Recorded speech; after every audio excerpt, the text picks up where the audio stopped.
Fuck, what is it called? Where he creates the Brother Eye satellite. When Batman like creates like all this shit that fucks up the Justice League. What is that? What was that comic called? To my Watchtower. No, not Watchtower. He creates a failsafe that just in case of the Justice. All the Justice League gets crazy and Oh, you're talking about his. You know that's already gonna be a movie. Yeah. Oh, really? Do you think they're gonna dedicate a whole movie? They're not gonna showing go how to that Batman one right can away. take down the whole Justice League? That's gonna be later. That's gonna be later. They can't do that. That's like probably 4 movies later. I don't think it's gonna be a movie at all.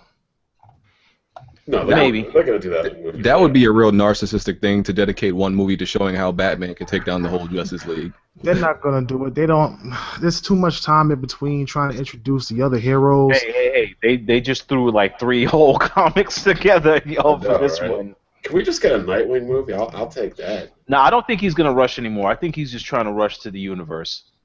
That's all it is. I don't think he's gonna rush no more. They playing catch up, man. I'll take a. But the thing is, they don't need to. Why? Why are they trying to catch up? Because Marvel is the competition.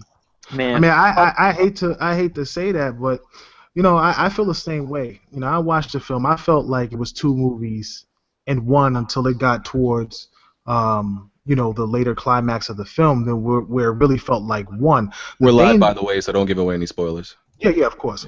The issue that I have with the film was that it always felt like it was just 2 movies, like someone did a YouTube edit and put 2 films together. Okay. That's how I felt, because it was like at one instance you're with Clark, and another instance you're with Bruce, and this back and forth play was kind of what caught me. But overall, I thought the story was really good. Exactly. I didn't think it was bad. I thought the story was good. I thought Jesse Eisenberg did a solid Lex. I thought Yes, he did, man. Stop. Okay, all right, look. I know the Lex y'all looking for. Y'all looking for the Lex that's not intimidated We're all by looking anybody. for the Clancy. We're all looking for the Clancy. He's not intimidated by anybody. That's the Lex y'all looking for. That is one of the Lex he played was pretty good, y'all. No. I have no problem with the way he played Lex. I actually was expecting a lot worse. Be honest with you.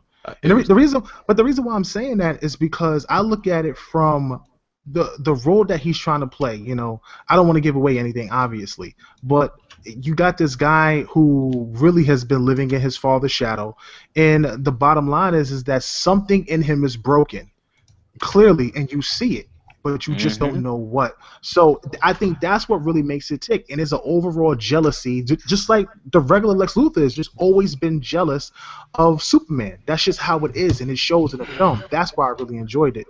And I also enjoyed Ben Affleck as Batman. I didn't think he was best Batman ever. I don't care what anybody says. I don't know if he was the best Batman ever. Batman ever. I still think Christian Bale was a better Batman. Christian Bale was a terrible. It's not too hard to be the best Batman because I don't think anybody's like dominated it. But I will put $50 on a movie where Lex becomes president. Probably. I can see that. I can see that. Yeah, definitely. But But we could talk about this all day, so we ain't gonna do that. All right, so Weapon Wheel Podcast episode 33 we had, but we late. Ain't my fault. Yeah, waiting for a few people to show up. I don't know why I got this Battlefield 3 blue tint on my camera. Like I got no idea why this shit look like that. I got that blue tint, making myself look HD.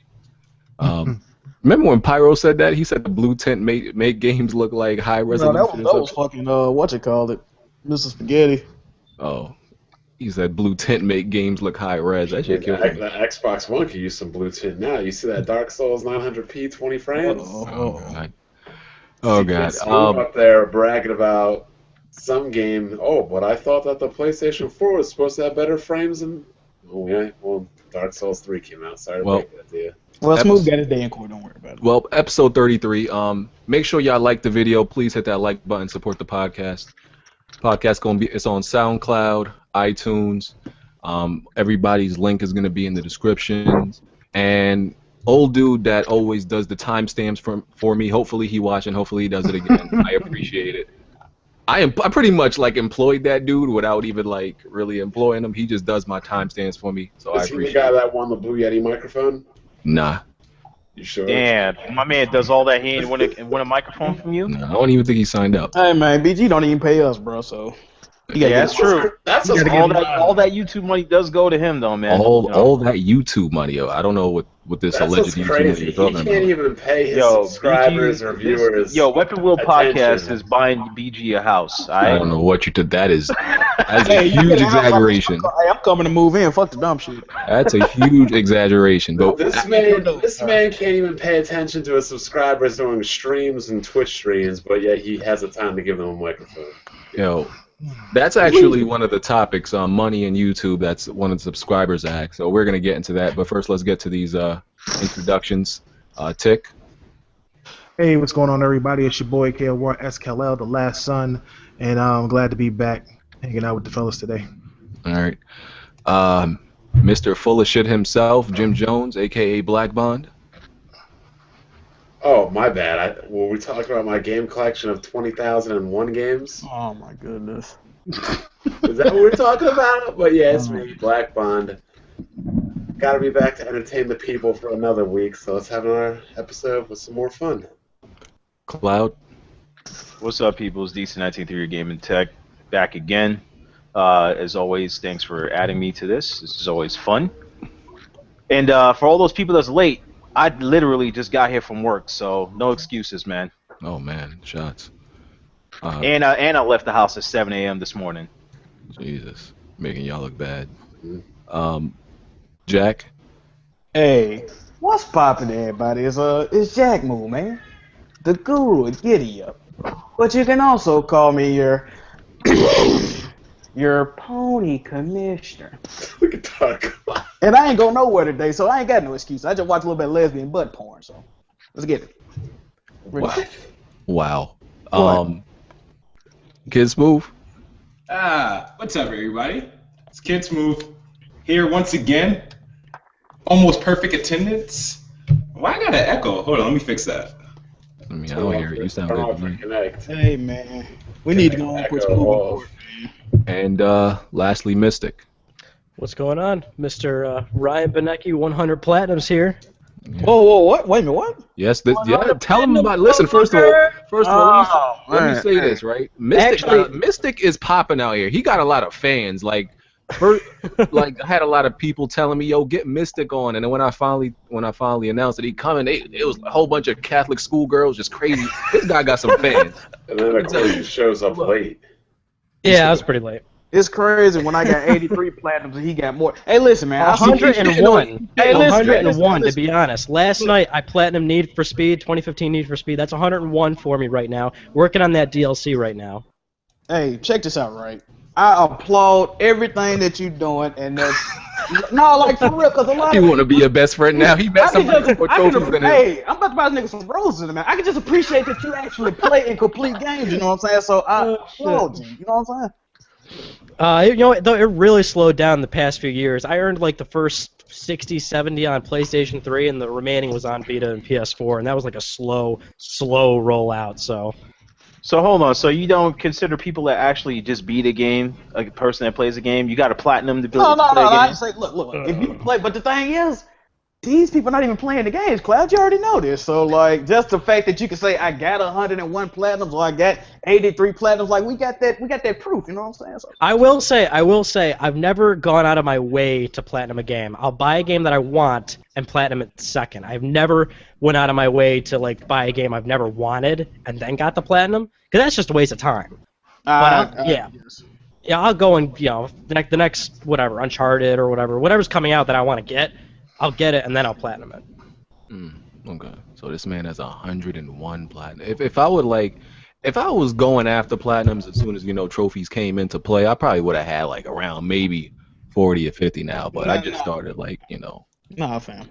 Yeah, I probably would have. Stop that, fam. I probably would have. I'm just saying. I'd say you had like 15. But, so BJ, that means you ain't a beast no more, right? I'm always a beast. What do you mean? You don't have the platinums to show it, man. I have total platinums. I have like around 20 something. Yeah, you do. Yeah. Like around 20. That's not bad, for someone who never really tried or cared. What was the toughest one you got? What would you say is like the hardest one? Probably Bloodborne. Yeah, Bloodborne's tough. That was the longest one. That's a tough game. Behind that, I got the platinum in blood. Let me see the hardest platinum. I don't know. behind that, I was one trophy away from getting Dark Souls 2 platinum. I needed one trophy, and then what happened?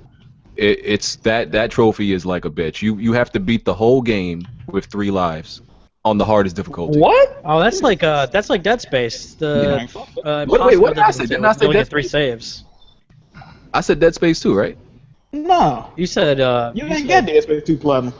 shit Dark Souls, didn't you? Oh, You said my Dark bad. Souls too? Dead Space 2. I'm bugging. I'm thinking. I was about to say that's exactly like that. Yeah, I got Dead exactly Space like on Dead mine. Space. Yeah, my bad. It was Dead Space 2. That's the only Probably trophy beat I'm that missing game. too, bro. Like, god damn. Well, that's Yeah. tough too. I mean, you could bring your old like upgrades from prior saves and stuff, right? Yeah, but You still only get 3 saves though. Yeah, I did Dead Space 1. That was the same thing. It was 3. You only get 3 saves throughout the whole game on the hardest setting. I mean, we did that in Resident Evil 1 and 2 Yeah. to like get the secret endings and stuff. So I'm sure you could do it. it's a bitch though, because there's like certain spots. How many chapters? It was like close to 20 chapters. 15 Oh, chapters. 15? If you die, you're going back to that last And save, that- and you can manually save whenever you want. So you can kind of pick where you want to finally Yeah. waste off one of 3 saves. That's some bullshit though. I Then the would've 360 loved to do version that. had an extra save because it was 2 discs. So when you switch the disc out, you got to save for free. Fucking bullshit. Oh shit, I didn't even know that. Yeah, they patched it though where they made it 3 saves, but like for the longest it was 4 saves. I would have took advantage of that. Like for real. Nah, you know what I hate? The platinum for what is it? Freedom Wars. There was a trophy you had to get where you played online, and the fact that game went desert, like nobody was playing online, is like you tried to figure that you had to do that shit on the hardest level by yourself, doing the God. multiplayer shit. Why'd you call my phone earlier, BJ? Because I want to wake your ass up. How'd you know I was sleeping? Because that's what you do before the podcast. Because all the white, after you get drugged by the white girls, you fall asleep, and then I got work on Saturday mornings, man.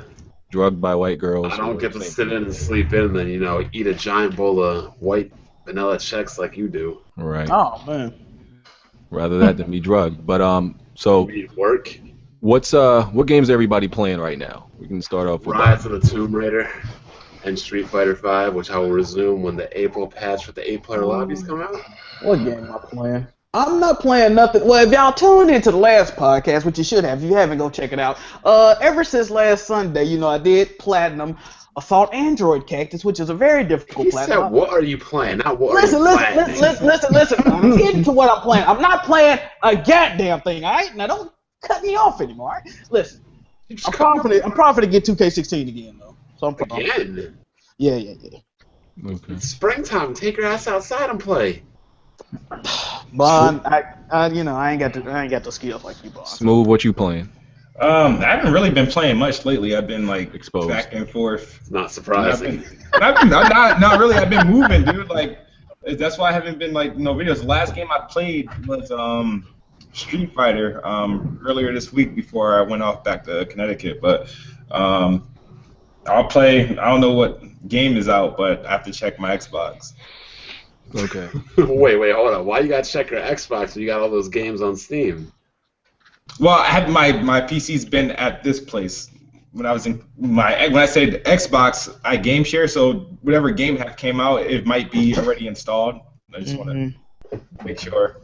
It's funny how they call it the Xbox because it pretty much is a lot of gamers' X's at this point. Oh shit! I like Damn. that. You trying to take shots already? It's too early for that, Yeah. son. Yeah. Podcast just started. Yeah, I'm playing that that casual division that everybody hates so much. I'm Playing not a it fan of every that game. goddamn day at that. And I'm playing Senran Kagura on the Vita and Digimon on the Vita. Alright, Yeah. let me ask you one thing about the Division, Dark Cloud, because since you're like a military guy, one No. thing that takes me out of the Division is playing at a friend's house, see all these dudes run around in hoodies, you unload a whole clip and a half, like these dudes aren't wearing any kind of special yeah. armor protection, and they don't die. I'm just They like, actually are wearing armor. They still bullet sponges. though. exactly. They still are bullet sponges, and it's not one clip. Sometimes it's 3, 4. Your whole clip, go back to the ammo kit, fill up, and come back. I mean, it depends on how you build, man. You know, It is depending on how you build. I'm an RPG guy, so I'm always looking at specs, talents, and trying to make the best character I possibly can make. All I've been playing is this Division. Yeah, that's all I've been playing. The only thing I don't like about the Division is the way Ubisoft penalizes you for going rogue. The amount of XP you lose going rogue, it's not worth. Well, they worthless changed going it. Rogue. They finally changed it. Yeah, nah, that's why everybody been going rogue now. Oh, okay. I've been going rogue because the penalty has been less. You only lose like 1 key, 1,000. You remember what it was before? Money. Oh, it was stupid. It was. Dude, I didn't even want to go into the dark zone by myself if I didn't have my crew. It was pretty brutal, man. But now it's like everybody's going rogue. I've seen dudes go rogue for like 15 minutes and not even come out of it because like they just want the XP. If you survive, you get crazy XP when you go rogue. So, you know, it's pretty crazy. And Mystic, what are you playing? I just last night got I just finished up Need for Speed. I'm just gonna finish up the DLC, and I really don't know what I'm gonna do next. There's like a lot of downloadable stuff on the PlayStation Store I want to get to, like Firewatch and what's that one horror game that just came out? They had a bunch of people are Let's Play. I wanted to play that too, but now I'm a little conflicted because they just put Bully up on there, the old PS2 game. It's got trophies too, so. I've never played it. I never played it since the. Oh. I really want to go back and try that. Sounds very dope.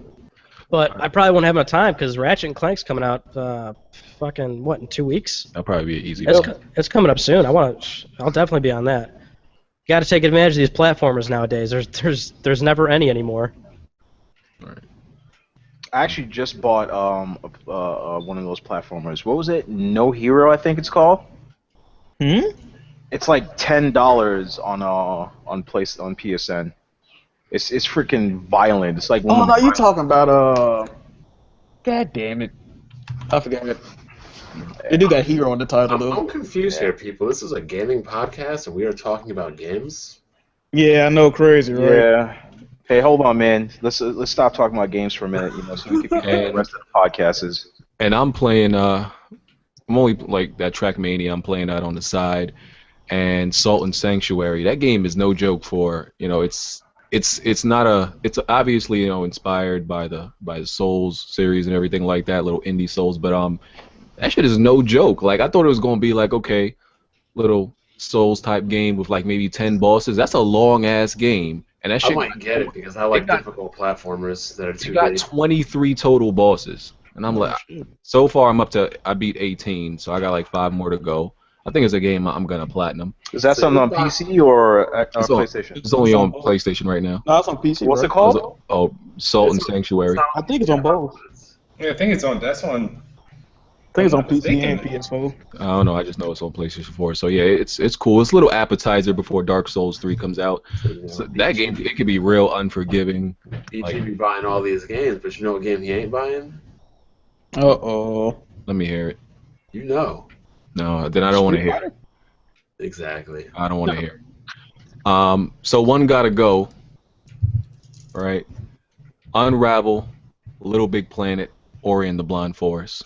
Probably Unravel. Yeah, Unravel, dog. No doubt, Unravel. It's got tons of customization. Little Big Planet can get the hell out to me. I don't like Little Big Planet, but it has more content than Unravel, so I had to get rid of it. I never liked Little Big Planet. Tried to play it like a few times. I can't get into this. I don't what is going on in this game. I can't do it. So Little Big Planet got to go for me.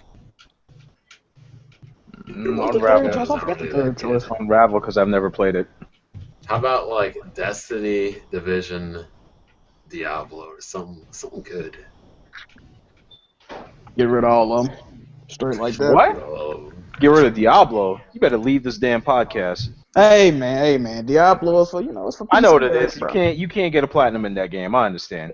I just like good games. That's all it is. I could definitely get the platinum in Diablo. No, you can't. I am sure of it, sir. $10 says you can't. What is the platinum, like level 11 of the final? What was it? What was the final difficulty of that game?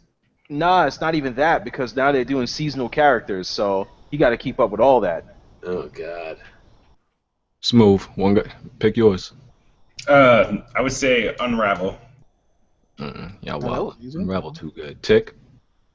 What are we talking about again? Unravel, Little Big Planet, Ori and the Blind Forest.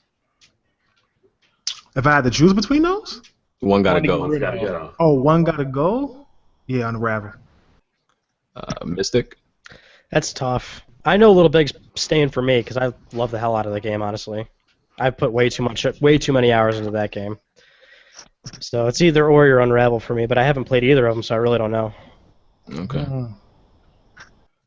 All right. All right. So we gonna get Wait a minute, into. BG, you ain't choose one. I said Little Oh, you Big said Planet Little gotta Big go. Planet. Yeah, okay. I never liked that game. I don't like a lot of stuff Media Molecule makes, especially Hey, this low-key? Dream shit. Low key, they gonna be the next studio to get that boot. I hope y'all ready for that. I feel like they Next not. year, get that move. The No reason I feel like chance. they not is No because chance they they're make going. they You make don't teams- think so? No chance at all, dude. That's what Sony does. Sony supports all sorts of studios like that. Yeah, I know, but they games don't. But they're like fucking what was that? What was their last game? I keep forgetting the name. Tearaway? Tearaway on the PS4 sold like 20,000 copies. I'm talking You know about what, though? today. That's That- terrible. It That sold was a lot just more a- on the Vita. That was just a port, basically. Granted, they obviously fixed it up to do, extra PS4 type shit. But what, they released it at a budget price. They didn't give it any sort of marketing. I mean, they didn't. Should have expected it to not sell that well. I thought it was gonna sell bad, but it's so like real like. Well, there was just nothing behind it. That's crazy, man. I don't think they they would just get put rid it of. out. I don't think they would get rid of Media Molecule because they make those artistic, creative games, which But- I don't give a damn about. But there's like a huge But they market don't, that even make, they don't even make Little Big Planet anymore. They haven't made the last two. So. Well, BG's They right, though. made That's two. why they're not going. That's why they're not going. they Sony- made 1 and 2 though. They Sony didn't They make made three. one and two, they didn't make Studios three, like though. that. They didn't make 3 because they're working on. We don't know Dream. what's gonna happen at E3, so Man, They're not I- getting rid of I, Media Molecule. I can see them closing down Media Molecule. Nah. I Nah, definitely can. Because Something else would go before them. Little no Big Planet chance 1 and Media's 2 going. sold well. Yeah, but how many years ago was that though? Like, I mean, those were the last 2 projects before 3, which they didn't make. So, but the thing is, like, come on, man. It's nah, just- they not getting. Look, video games is just like coaching sports, dog. If you ain't producing results, your ass is gone. And they produce results in Little Big Planet 1 and 2. yeah, but that was like 8 years ago, though. But that was the last shit they made. Now they're working Man, on Dream. look. You guys also have to consider Media Molecule is a recent purchase for Sony. Sony has not had Media Molecule for that long, so they're not going to break them down that quickly. I would No. say Team Ico might get that boot right after they finish their game. No, Team Ico don't exist no more, I don't think. Didn't they say they work with Sony Japan, though? That's the thing. The only reason Team Ico's not going away because they're like part of the Japan team. So Yeah. Well, actually, Tearaway for PlayStation 4 sold 210,000 copies. 200. What? I don't know. Maybe I'm looking at this shit wrong. Yeah, I know you have. I seen like 30,000. That's what he said. 210,000. I thought it was way more than that.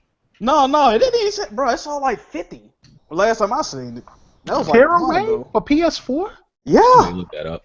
I don't know. No, I swear to God. That sounds like a a believable ton. number. The way people talk about that game, I thought it sold like a lot. No, bro, didn't nobody buy that. On the Vita, it sold. No, they sold a shit ton on the Vita. Yeah, on the Vita it did, not on the fucking. Okay, on the PS4 it's saying it's sold. Okay, it's at let me see. Nah, It's it at says- 20. No, wait a minute. Yeah, it says 20,000. That's 20,000. No, that's like 210,000. That's 210,000. Because Where if the it's, fuck if that it's that one decimal, it's a million. Oh yeah, you're right. Wow. That is When 210,000. the fuck that happened? Okay. I mean, I guess that's not bad for a port. I guess. That's well, I think what I said they're is- shy of selling a million from that one game because all it did was a port. They probably made their money back on the PS4 version. They definitely did. Last time I seen this shit was at 30,000, dog. But Media Molecule, they not going nowhere, man. Trust me. Speaking of sales, did Bayonetta hit a million yet? No, it did not. Damn. It's 980,000 still. Hey, it's low crawling to a million It's, after. it's getting reprinted soon though, so it's gonna hit that.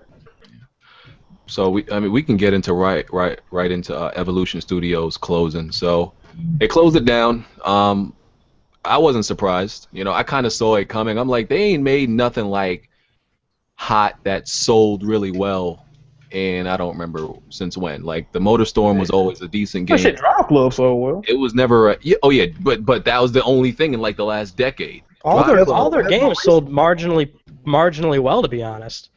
the Motor Storms did okay. All the Motor Storms broke 1 million copies, and whenever you're breaking 1 million in this industry, it's good. Drive Club broke 2 million. Granted, it had a pretty slow launch, but they really brought it together with that game. No, I think Sony was just salty about the way Drive Club was Their handled. performance. Yeah, I mean, I think it's just one of those isn't things always good, where unfortunately. it's. But it's for just, example, Halo 5 only sold 1 million. That would be considered a failure. You said what? I said I understand the whole thing about selling 1 million is good, but it's not always like.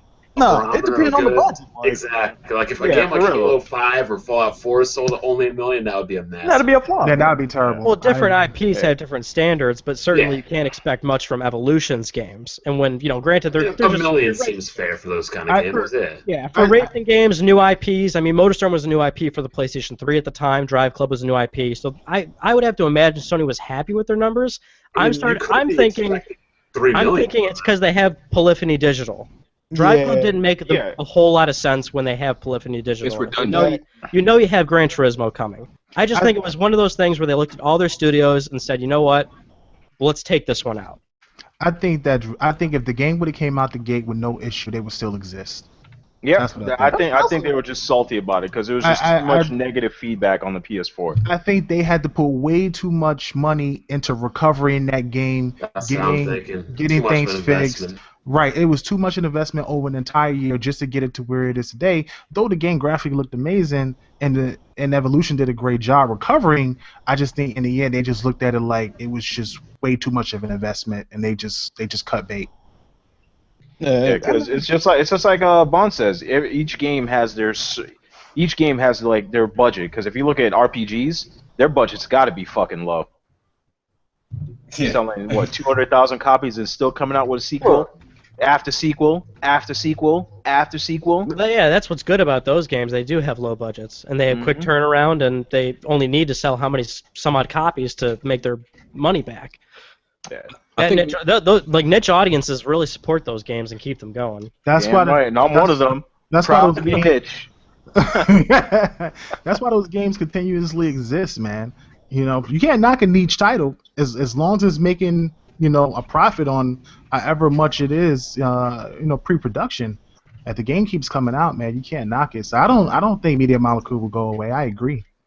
I think it would have been great for them to either came on the PS4 with a different genre than another racing genre, or if they would have gotten one more chance. I don't want to see them make another Drive Club a racing game. They made a standalone fucking bike expansion, so That's still racing though.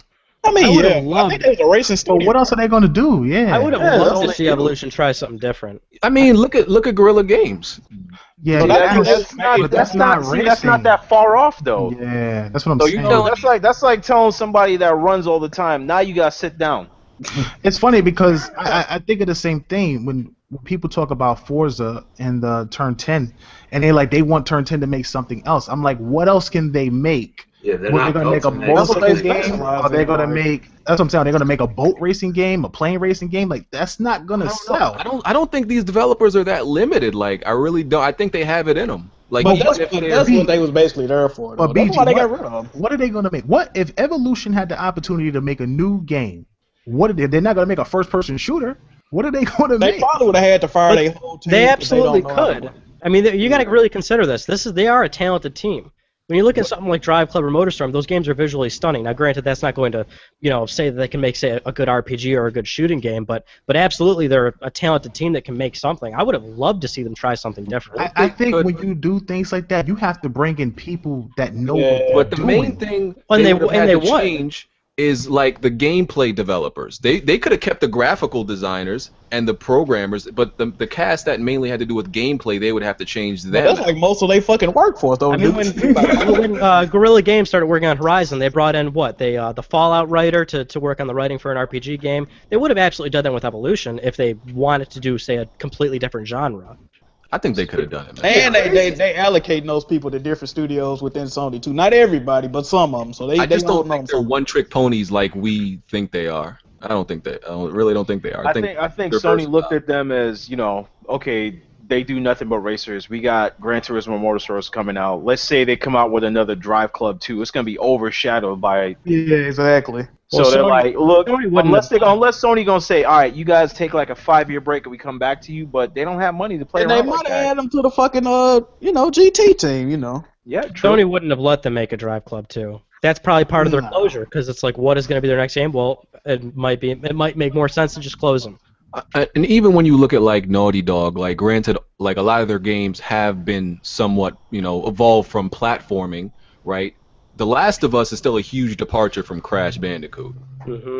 So you can't tell me if a studio like Naughty Dog can go from Crash Bandicoot to The Last of Us, you can't tell me Evolution can go from. But you're That was still over the course of dealing decades, in. though. I think the difference is that you're dealing in characters compared to dealing in a genre of a different genre totally. If you would have told me that, let's say, Naughty Dog turned around and they came out with Drive Club, and then I would expect that. But usually you have a studio that has produced MotorStorm prior to it, 2 of them, and then another racing game. I'm not inclined to believe that they are going to have the people that then turn around and make a third-person action-adventure game. Yeah, exactly. Like, imagine the same guys that make, what is it, let's say NBA 2K, come off and just make some random RPG shit. That would be crazy. It would be Actually, crazy. Yeah. Well, look, how about Sony San Diego? I think it's the exact same guys. They're making that MLB game every And year, they're making the MMO. and then they're making that little small what's that game called? I can't remember what it's called. Yeah, complete departure. There's But plenty look of how long they've been examples. making baseball games though. Like, There's plenty of examples in this industry where one developer is known for something else, they try something different, and it actually works. But that far apart? The only one I can really think of off the top of my head, which is probably the most bizarre one, is like Rockstar. Do you remember they did Rockstar Table Tennis on Xbox 360? That was the best ping pong game ever. And it's Rockstar Games. What the fuck made them make a ping pong game? But it worked. I had that shit. That was a good game. And then they did Red Dead and Grand Theft Auto. These things can absolutely happen. It's I think not Evolution could have done it. It's not to say that it's not impossible. It's just not likely. People just don't think it would. What it comes down Or to maybe is it's like, just Sony just playing it safe because they're thinking to themselves, well, they just fucked this last game up. We really want to give them another there's project? no reason to keep them open. I didn't even know this. So I thought another studio did this, but Sony San Diego makes MLB. I obviously know they made MLB, but they made My Nation Racers. I didn't even realize that until now. I didn't know that either. And they're making Kill Strain. That's 3 completely different games, nothing like each other. what it comes down to is also his staff. Like, you can't hire like a center to be a big man and tell him to handle the point. Right. Exactly. Right. But one thing that bothers me about these consoles exclusive developers and stuff, like, I feel like there's no chance to fail or to be creative at times. It's like you see these developers like Free Radical. They went under after 1 game with Haze. Factor 5, they went under with 1 game after Layer. Like, I feel like if you make 1 bad game, it's either critically bad or financially bad. Like, you're done. But So why you gotta keep it indie, man? sometimes you don't know what really happened with that studio. Like, it's easy to look at those things and say, oh, the 1 game killed them. But it could have been a gradual build-up. Like, a lot of these studios have been probably hemorrhaging money for a lot of years until they're, again, like you mentioned, their 1 bad game finally puts the nail in the coffin for them. It just seems like it's too much of a coincidence. It's like, all right, for example, like, when's the last time you heard of a good developer, probably came out with an average to bad game and then bounced back with a really good game? I feel like I haven't seen that in so long. Insomniac did it recently. They put out Fuse. Fuse was kind of mediocre, and we all know was kind of- Insomniac's a quality developer. They can put out This was good kind games. of like a little side little game. That wasn't like something. Well, it was a they full put there. retail game. Yeah, it feels bullshit. Didn't Sunset Overdrive get bad reviews? No, I think it Sunset did. No, it got good reviews. Sunset's a beautiful game. Yeah, it did really good. They're releasing it for free coming up next month. So everybody Yeah, got I feel Xbox like- be able to pick it It's up. about time y'all get some free games. I feel like the last studio. Oh, here we go. Well, there is obviously the original Dead Island developers. I don't know how I'm forgetting them. And then they made What the fuck? I know what I'm talking about. Yeah, I know. You also had Bizarre Creations who did like the Project Gotham Techland. series. Hmm. Techland made Dead Island, which was complete garbage, and then they made Dying Light. Dying Light, which was But isn't amazing. that like the same type of game though? But it's It the is. same genre. But Yeah, they it's the bounced back after like a shitty game, is what he's saying. Yeah. I mean, you had Bizarre Creations who did the Project Gotham series, and then they made like the Club, and then they was okay with Geometry Wars. I like Project Gotham. What? Wait, you mean Project Gotham? They made the racing one. The racing. Yeah. Oh, okay. I didn't know they made. Yeah, they did that series, and then they did Geometry Wars, and then they did that horrible game, The Club. I played that. It was fun, but it was trash. It was fun, but it was They trash. kind of liked it. It was fun, but it was trash. Yeah, it was bad. Um, those Nintendo. Oh, I wanted to say one more thing about Evolution. Can't fucking remember. Oh, about first party studios. I think the direction where we're headed, and I said this before, is these companies having only a handful of first party studios. The days of having a shit ton of them is over. I mean, if you're not producing, bro, like I don't see the need in having them. If you ain't, you ain't putting that content out, shit, get out of here. It's also expensive to maintain these studios nowadays too, with the production values of games going up and being higher. And I'm not trying to make an excuse for Sony or Microsoft, but I kind of agree. You look at Microsoft outsourcing third-party exclusives, Sony's outsourcing third-party exclusives. It's been a trend this generation. I think it's actually a pretty good thing because the big name studios, they keep doing the same thing. They'll try something different. So I think this is the best chance for indies to become something. My only worry with that is what I'm looking for, the consistency of continuing that franchise. One of the things that worries me about Microsoft with outsourcing Recore, Scalebound, and Quantum Break is that, and it's funny, with Kamiya had an attitude last year when it came to Gamescom because he didn't want to go on stage. They wanted him to go on stage to show off the game. And as finicky as he is, if he decides that he no longer wants to do Scalebound, he doesn't have to be on a project. I think under contract, they have to do the game or be sued, but they can always bring in somebody else to do it, but it wouldn't be his vision. Those are the type of things that concern me with third-party support and continue with games that we really enjoy. Okay.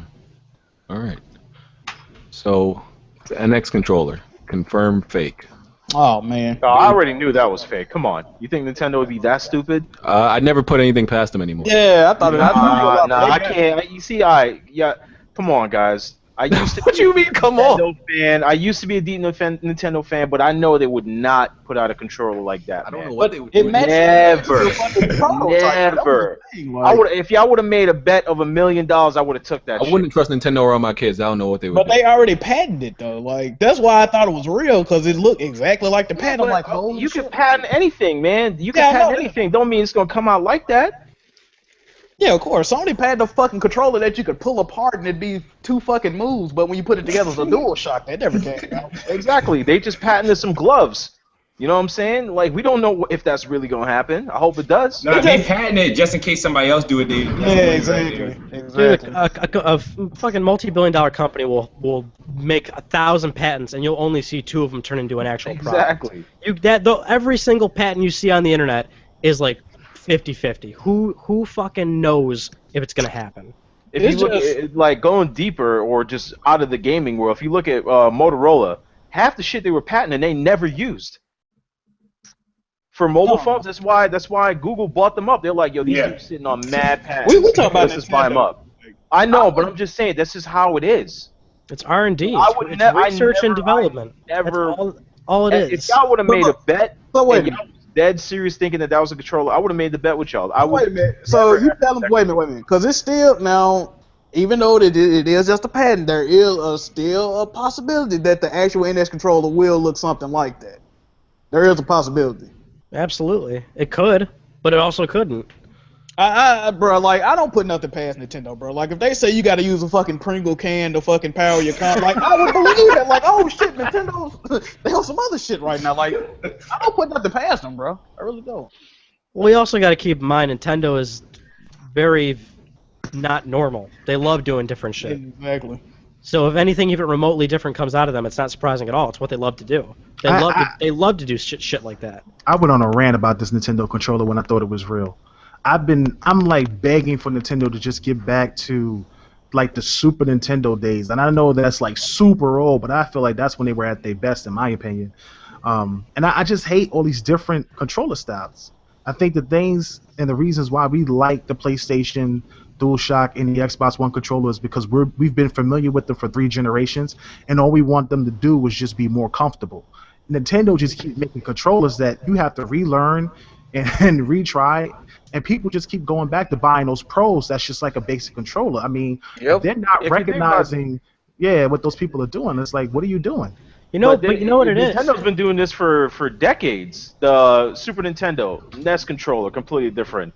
The N64 controller, completely different. And GameCube controller was completely different. But they were still controllers. They got it. God, I get what you're saying. You know why they got to make something different? Because if they made the most normal, most comfortable-looking console ever, it still wouldn't make any sense at all. Because guess what? We're all going to be buying our third-party stuff on either PC, Xbox, or PlayStation. You know, you're never going to buy a third-party game on a Nintendo console. They always have to be different because they want to make compelling experiences for all their first-party games. I like that, but at the same time, it's the same reason why the Vita went dead, is giving the consumer the choice to use whatever hardware they want.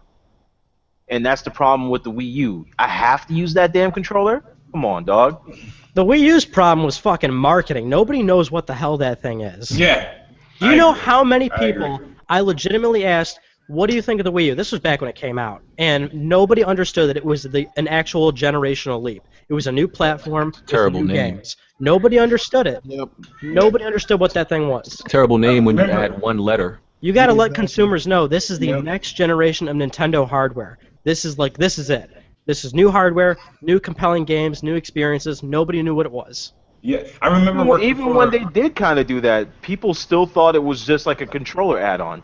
Because you called it Wii U. That was the problem. That was the problem. Yeah, you called it Wii U. I used to work at when the original Wii came out. I was working at GameStop, and I still had good friends there. And when the Wii U came out, because I went to the launch, I wasn't planning on buying one, and people were talking about it. They was like, well, it's an expensive controller. Couldn't I just buy the controller? Because I have a Wii at home. And I'm like, no, it's a new system. And so a lot of people thought it was really just an add-on or an upgrade, but they thought the console was still the original Wii. Yeah. Which is crazy. I mean, it was still a small white box too. It looked too similar. It was a similar name, similar looking product. I say the NX needs to look like a souped-up version of a Super Nintendo. It needs to be entirely different. That's what I would like. Entirely different. You know what I liked about Super Nintendo was just how diverse they were with so many games. I had so many fond memories of the Super Nintendo's. Reason why I wanted to get there wasn't that many competitors out there that was. Yeah, it wasn't. They had a monopoly on the market. It wasn't. Yeah. I mean, between them and Sega, there really wasn't at the time. I don't know where Nintendo went wrong when they started really concentrating on the younger generation and losing that third-party support. No, they went wrong. They started harassing the fucking third-party devs and bullying them. Third-party, yeah, they were like, hey, man, if this third-party game comes out on here, we have to have it. Can't be on anybody else's shit. We have to have it. They had really strict rules developing back then. That's why they had like 90% market share. Every game that was released, it was for Nintendo. But you only come out with like 5 games a year if you was coming out on Nintendo. And it was only like 1, I think. Like then companies had to make like fake companies to bring out extra games. And fake company names or like completely different names for the game, but they had a lot of rules. But either way, everyone put up with them because they had the most units out there. Yeah, with choice. Yeah. That's what happened. They've been paying for that shit ever since then. That was all the way back in the fucking 80s and 90s, dog. That's crazy. Man, I just wish them the best, man, with this NX, because I don't got I don't. It's gonna be hard, bro. It's gonna watch BG buy NX. I'm not saying I won't. I'm just saying. I'm getting this for Donkey Kong. You did the same shit with the Wii. I'm not saying I won't, but the majority of everybody else they go to. Listen, like, yo, it's so hard coming back from a failed product and convincing the same people that you failed before, hey, buy our new product, even though we are abandoning our old one after 3.5 years. Yeah, come over. Besides and the on Wii, top of that, go ahead. No, I was just gonna say, besides the Wii, they've been declining in their user base every generation. So I just see the same shit happening. I see Nintendo a little scared right now, especially with the propaganda and whatever information is going out, which is true, might not be true. A modded Xbox One that could start playing 4K games, PlayStation 4.5, and Nintendo's like, damn. And we just caught up to real 1080p. What the fuck? If they have a tablet That's controller, never been important to Nintendo.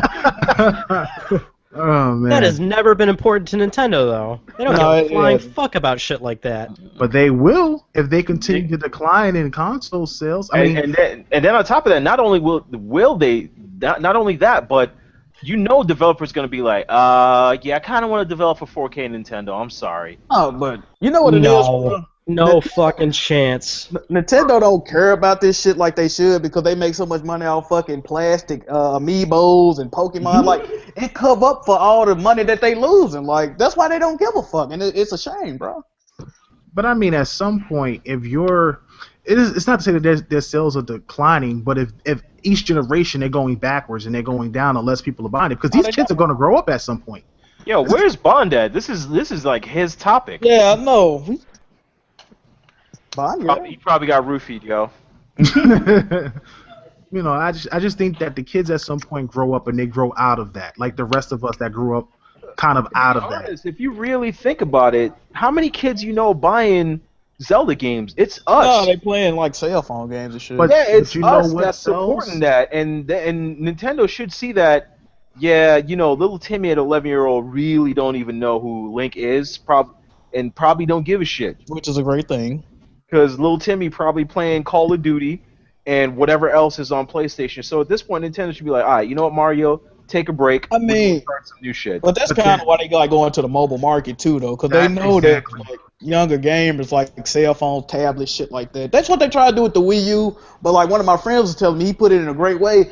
It would have been innovative if it would have came out 2 or 3 years earlier, because by the time the Wii U dropped, tablets was already out and they was doing, more shit than the Wii U could do. You know what I'm saying? So they just fucked up, man. I say Nintendo come out with the NX and give me a Mario where Luigi dies and he has to go kill Koopa. You know what I'm saying? That's too much. You going overboard, son.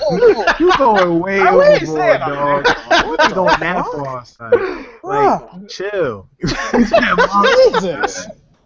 Like, he went too far on that one. I just think Nintendo needs to come out with just a mature game. Maybe a more mature Metroid. I would love to see a game like that. Mature So Metroid. was Give Metroid another was a little bit more Metroid. serious. Start off with Metroid, give me an F-Zero, you know what I'm saying? Go work some magic and give me a Star Fox Adventures 2. You know what I'm saying? Whatever you got to do. Go back to go to that library y'all had. There's a whole backlog they got. They could restart shit again. This is what people need to understand about Nintendo. They love their fans, but at the same time, they give zero fucks about you. You know what I'm saying? Because it ain't been a new F-Zero game in damn near 20 years. People been crying about it. They said, all right, we got y'all, fam. Go buy Mario Kart 8 and get this goddamn F-Zero DLC. Because guess what? We're not making a new one. They had an F-Zero on the GameCube. I remember That was 20 years ago, wasn't it? No, it was no 20 years ago. I heard it ain't been a new F-Zero game. What was it, 15? It's something like Like it. It's a 15, crazy 16 number. years ago, maybe. It's been a Yeah, minute, though. it's a crazy It's been a minute, number. though. I guess it's been a minute. Yeah, it's been a minute. Nah, they don't care about their fans like that, bro. They say you gonna get this Pokemon Go and you gonna enjoy that shit. Don't be asking us about no games, man. I'm telling you though, let Nintendo drop an NX and the first game comes out, Pokemon Universe, which is an MMO for the Wii U. Watch that shit sell like fire. MMO for the Wii U? I mean for the NX. I mean for the NX? That would be fire. But they don't want to make console Pokemon games like hardcore Pokemon. Like they'll do the Poke tournament and shit like that, which people are loving. But I'm saying though, that's where they need to try different things. Yeah, of course they need Not to do gonna lie, that. though. They're not going to. Come on, They seriously, came you out don't with think if they made a Pokemon MMO It for would- the NX? that would sell astronomically. Yeah, it will sell well. crazy. It would But at the sell same time, crazy, Nintendo yeah. don't do stuff that makes sense. So why would they do that? Look at Solid Red over here. Hey, Solid man, you want to join in? All man? right. Next, Fuck you doing ordering PS4 pizza, man? PS4 4.5 apparently real. Talk about it. I'll be right back. Oh, shit, I just think it's PS4. Oh, BG didn't throw out the trash again. That's what's going on. Oh man, I had a discussion last night on my podcast about PS4, or shall I say PS4K, and we were talking about the whole thing about them coming out with a new console where obviously the games themselves and this is debunked by supposedly Eurogamer, that the games themselves wouldn't be 4K. It would just be a console that would be 4K streaming for I movies can't and I things can't be like part of this that. conversation, unfortunately. Oh well, yeah, you work for something. Look, to me, dog, it's not a big deal. If anything, first of all, Sony, they do some dumb shit from time to time, but they not dumb enough to try to alienate and separate their fan base by saying, get the PlayStation 4K. What they gonna do is, this is my opinion, they gonna say, y'all know how I like it. You know, we came out with the PS3 in '06, 3 years later we came out with the Slim. This is the PlayStation 4 Slim, which most of the times they run on, it's a sleeker look. It runs slightly better, which is basically what they're saying it's going to do. It's going to have 4K video streaming. I don't give a fuck about 4K video streaming like that. But I do care about, like, say, for instance, a game is 1080p 30 frames, possibly with the added power. You might get 1080p 60 frames on certain games, is what I'm hearing. So that's good for everybody, man. But you don't. But the thing that people are misconstruing and getting, like, mixed up is they saying, oh, if I buy the PlayStation 4.5 or 4K, I can't play my old PlayStation, new PlayStation 4 games on my old PS4. That is not true. Every game will be playable on any PlayStation 4 that you own. So it's not a big deal. People stop it. All right, so I'm just gonna say something. I want you guys to think about this. So anybody is into the home theater world when it comes to 4K TVs. As of right now, Samsung is the only one that has a 4K Blu-ray player, where the PlayStation was the go-to for Blu-ray players back in the day. And that most people that bought a PlayStation 3 did not buy it for the games. I feel, I'm not saying anything, that is the route that Sony is going, because we did not state that we're going to actually make a PlayStation, a Sony 4K Blu-ray player, but the fact that this rumor came out right after we went to San Diego, I feel like that is the reason they did not release one, and that's one of the reasons why I think this is actually a reality. Because if you think about it, they're trying to corner the market again, being the #1 4K Blu-ray player, which can also evidently be a PlayStation 4 4.5. I mean, that makes sense, shit. I mean, like I said, it ain't no big deal. Trust me, it makes a lot of sense, but I'll let y'all talk. Man, it's for media, man. Like if you a fucking audiophile and a fucking graphics whore like Hard 8, yeah, you gonna buy the PlayStation 4.5 to get the best visuals. And when I get a 4K TV, whenever that is, I'll be looking to get one. But other than that, if it don't come with a bigger hard drive, I don't really need it. It's 500 gigs, getting on my goddamn nerves, bro. Hey, what, you still ain't put a 2 terabyte in there yet? Hell no, bro. Like I'll be pissed. So you getting lazy? That's like $79, dog. Look. And it takes less than 2 minutes. I feel it out, screw it in, install your games again. I'm gonna be pissed if I do that, and then 2 fucking weeks later they like check out this PS4 Slim for fucking $299. I'm like, bro, really, bro? Like, damn, I should just waited. I'm pretty sure they ain't gonna be no 2 terabyte PlayStation 4 anytime soon. It should be though. Yeah, they still haven't like normalized 1 terabyte PS4s yet. Yeah. I thought all the ones with the matte finish on the top was they not 1 terabyte. No, the only 1 terabyte there was the Black Ops, and I think there was a limit. I think there was one, the Uncharted one, and the I think Black Ops. Maybe actually the Uncharted one wasn't. No, the Uncharted was 500 gigabytes. Yeah, so it was just the Black Ops one, to my knowledge. And that system was ugly as shit. Yep. Oh man, that's crazy. So Oh look, BG's back. yeah. All I wanted to say was I just think it's the PS4 Slim with a few, I guess, alterations, but I just think that's like kind of dividing the user base if they like actually make it more powerful. Not really.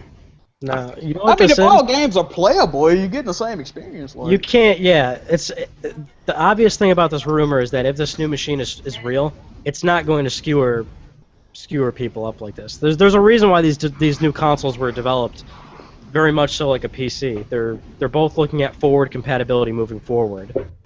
And I also we kind of have an idea of where developers are going to go with this instead of redeveloping games all over again. If anybody bought The Division, I think that's the first game I've ever seen where you can't really change any settings, but the fact that they offer it in the game, which is the first time I've ever seen that. I think that was the developers already knew, and they're just trying it out. There's a couple of games on PlayStation 4 right now where you can lock or Isn't the unlock original the frame rate. TR? Isn't like the TR Tomb Raider? You can do that. You guys really think they're gonna have forward compatibility after all this money they've made on remasters? Hell Come no. on. Get ready for Uncharted 4K remastered edition.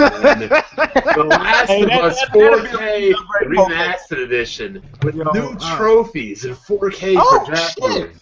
Hey, I get a 4K TV that day if they announce it. Come on. But they're not gonna do Straight that, like that. man. I just had somebody hop on my channel. We just had a big debate about 4K. I think BG's trying to control a fight. It's like He mad. didn't take, look. He got screamed at a couple of weeks ago for not taking the trash out. He didn't take the He sitting up there ordering Chinese food during the podcast. They say, hey, you got to get his shit together, man. Oh man, that's brutal. I know. No, but I mean, listen, I don't know if Microsoft and Sony's gonna come out with 4K consoles for gaming. You know, the There's big no way. Well, they can't for one. You can't squeeze that much power into I a mean, it ain't console. even 4K gaming PCs for real. Yeah, For like Well, it's too. that it's depends on certain too games. expensive. There are a lot of games that I could play maxed out in 4K with I mean, no yeah, problems. the smaller indie titles, of course. Like, look. No, not necessarily, because I was playing Star Wars like nothing else, getting like 90 frames a second 4K max. No, not You can do 100. a couple games, but I'm saying like on average, like even a 980 Ti, $700 GPU isn't enough for 4K right now. Oh, well, I have two, and that shit ain't even enough Exactly. for Well, there you the go. division. And people are saying, oh, well, you know, Sony and Microsoft, they can buy these GPUs in bulk. No, and they're cheap. being No. stupid to actually really Yeah, think it's that. not gonna happen like that. Think What I- about it. Something like that happens. Okay, maybe they're waiting on Pastel to come through, right? First of Pastel all. comes through a video. Hold on. Pastel comes up with a new video card where it can handle some 4K gaming. Now you have 4K resolution, and now you're gonna, because you want the resolution, you're gonna lose mad anti-aliasing, and on all types of other shit. There's not really Well, any for 4K benefit you in don't it need anti-aliasing. You don't until. need any AA for 4K. Yeah, no. I'm Okay. saying there's going to be some features turned down because a lot of these games, especially games that's coming out now, that's everyone's opening for open world games, which is where the gaming world is going right now for open world games. In 4K, it's going to rape your system. No. People don't understand that 4K is 11 times the resolution of 720p. Look, that's That's four. just the Just put it this way. That's 4 of your 1080p TVs tied together. Yep. You know what's crazy? What's crazy about all of that is that you know Microsoft, they put a 4K HDMI cable in their box for the Xbox now. I don't And know that's if just they're for planning on, streaming. and that's for streaming. That's what I'm Movies and saying. stuff. So, I think that if they do come out with new hardware, like a Xbox Slim, a PlayStation Slim that is capable of 4K streaming, I just think that what they'll do is, more than likely, every game for the rest of the generation will probably be 1080p 60 locked. Look, That's the only thing I could think that they could do. that would be upgrade-wise 4K would make gaming sense. is so not a real thing right now. I went out and bought a 2160p monitor. And I got a 4K monitor sitting right here in my face. I had to go out and buy a 2160p monitor so I can enjoy my games. That's terrible. That's $600 I had to spend on a monitor. That's It's insane. not there yet. It's not there yet. You know, I don't know what people are expecting, man. Like, Listen, man. I think it's something that we should give the Sony and Microsoft should stick to their roots and stay 7 to 10 years before another system comes through. By Dude, that time, there's gonna be like NVIDIA. It's not even going to happen next generation, though. It's Technology's not. there. No, it's 2016. We got games that are coming Well, out. let's not discredit the way technology is advancing way fast. It is. It does advance pretty Ex- fast. Think about phones back then and think about phones now. Technology we're is talking advancing about- extremely fast. We're talking about $2,000 in video cards. Still ain't enough for 4K. And you're expecting that price and that cost to come down in 4 years? No way. But that's also aging technology, though. The technology that gets cheaper to make those cards support 4K. Let's not put that as if that doesn't exist, because that can happen. All right, Who's well, to say? how All about- right, hold on. Who's to say that these new pastel cards are cheaper than the 980 Ti and handle 4K way better than the 980 Ti? But then here's my counter argument. We're not just stuck with video cards here. You heard what Intel's doing with their CPUs. They're not advancing them. And Well, AMD's that's true. AMD's not pushing them. So let's say we did have the GPU power. We're not going to have the CPU power. True. Well, they're not going to have the CPU power for costly, for the point. All right, put it this way. What you're saying makes a lot of sense because at that point, the PlayStation 4 would have to have a beefy ass processor, And it an has to be expensive ass custom and video proprietary. card. That's going to be like $900 for the system. If You that, guys are- you might you as guys well are just buy a PC. You guys are completely missing the point that you can't squeeze all that into a small console, though. There's Let's another point. get price entirely out of the question. Let's not talk about how fast technology moves or how much these parts Wait a are minute. cost. You can't put it into that small of a box. Ryan, I don't want to cut you off, but I got to bring up the point that the Xbox One is the size of a waterbed. So I mean, definitely put that in. I kind of disagree. You know at this why it's point. that big? No. But I know where Bond's going. Microsoft don't want another red ring. That's why that thing's the size There's of a a lot of Casper small mattress. factor PC cases, though, man. So I gotta disagree with that point you made. Exactly, I completely disagree Dude, with that. but look at how small the PlayStation 4 is. You're And not look going to at get how hot that bitch gets. You are not going to get 4K gaming out of that thing, even with, say, this theoretical PS4.5. It's just not going to happen. We know this. I'm not And disagreeing with that. Yeah, you don't know what type of cooling may end up coming out, man. We Can I have ask, does no anybody idea what's use going the, on. Yeah, the cards will have to get smaller though, because. Well, we've already seen what happened with Nvidia. I mean, AMD's been making smaller AMD. cards. But yeah, they've been making smaller cards, but that big ass fan that comes with that bitch. But that's all in relation. That's all in relation to also the price too. It's got to be affordable. It's got to be crammed into that small box. With all those factors, it's not going to happen. It's not time yet. Next Yeah, generation. that's what I'm saying. Next generation's not even time yet. That's what I'm getting at. It's not time yet. But this whole PS4.5 thing, this is like a mid-console refresh, and because there's so much like PCs, you can release a new console, add more power to it, and not alienate the user base by allowing games to come out and still be compatible on all say models of a theoretical PlayStation. Well, we know that's going to happen. Look at the PlayStation 3. Exactly. Honestly, I just think that it's for 4K streaming, 4K video, and higher fidelity with VR games. Yep. That's pretty much it. Yeah. I think it's like a little bit of everything. Like again, But it's not as far going as to standard give games you. go, I don't think it's going to do anything. It will only It's not going to give you a 4K, but it's going to be able to possibly give you say better frame rates or something. Hey man, with the way indies are going, we're gonna get a lot of 4K 2D games, bro. Yes. Yes. Jack is excited for that. Let's fucking go. Yes. Like you can unlock the frame rate for a lot of PS4 games. They give you that option. So let's say the PS4.5 comes out, and some of these older games you play them on the new PS4 and you unlock that frame rate, you'll probably get like a solid 60. I had the same exact conversation with a bunch of my PC guys, and we were saying, if that happens, do you think that it's going to be a disadvantage for PC gamers? I mean, no, PlayStation 4 4.5 gamers and PlayStation 4 gamers? Because if I'm stuck at 30 frames and this dude could unlock 60, it's unfair. It's no different Well, now, are you though, because talking I can be playing at competitively? 60 and somebody can be playing at 120. Yeah, but they're not in our world, Bond. I mean, I can be playing in 1080p. Somebody can be playing in ultra widescreen on 3 monitors with 760 by 1080 or 4K. Question: has anybody actually used the HDMI in on the Xbox One ever? Yeah, I have, yeah. I use it all the time.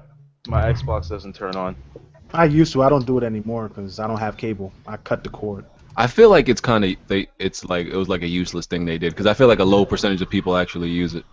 I think What is I think 3 years, 3-4 years ago, when they first came out with it, when cable was still relevant, that's what Cable will everybody was always doing be it. relevant. I don't know if cable's relevant that much. As So long many as, people are cutting the cord. sports and my football exist, cable But will you be can relevant. get ESPN online. They literally was playing, what was it? Sunday Night Football Yeah, on Yahoo. Yeah, you get But the ESPN, you still need Oh, cable Thursday to Night access Football, that, sorry. because it links to your cable account. Wait a minute, can I address the comment section real quick? Yeah. Now, for everybody Hold on, saying, who needs to get black? no. For everybody saying that I look like their thumb, like I look like a thumb with a fade, check this out. Wait a minute. You must got the most adorable fucking fingers on the planet, nigga. That's all I want to say, all right? They must have petite fingers. My fingers must be sexy than a motherfucker, all right? That's all I want. By the way, to the comment section, yes, the PlayStation 4 was the video card in it does support 4K streaming, 4K video playback. Does it have the HDMI 2.0 though? You know, I've never looked into that. See, if it doesn't have HDMI 2.0, then there's no point. Not only that, but the fact that you have to, what is it? If 4K right now is going to HDR and 90% of 4K movies are going to be HDR, it's going to need a refresh to 2.0A. That sucked. So yeah. So Bond is also upset because I just drank the wrong beer. Nintendo denies that they are ending production on the Wii U. Oh, the nightmare continues. It's like infinite Tsukiyomi.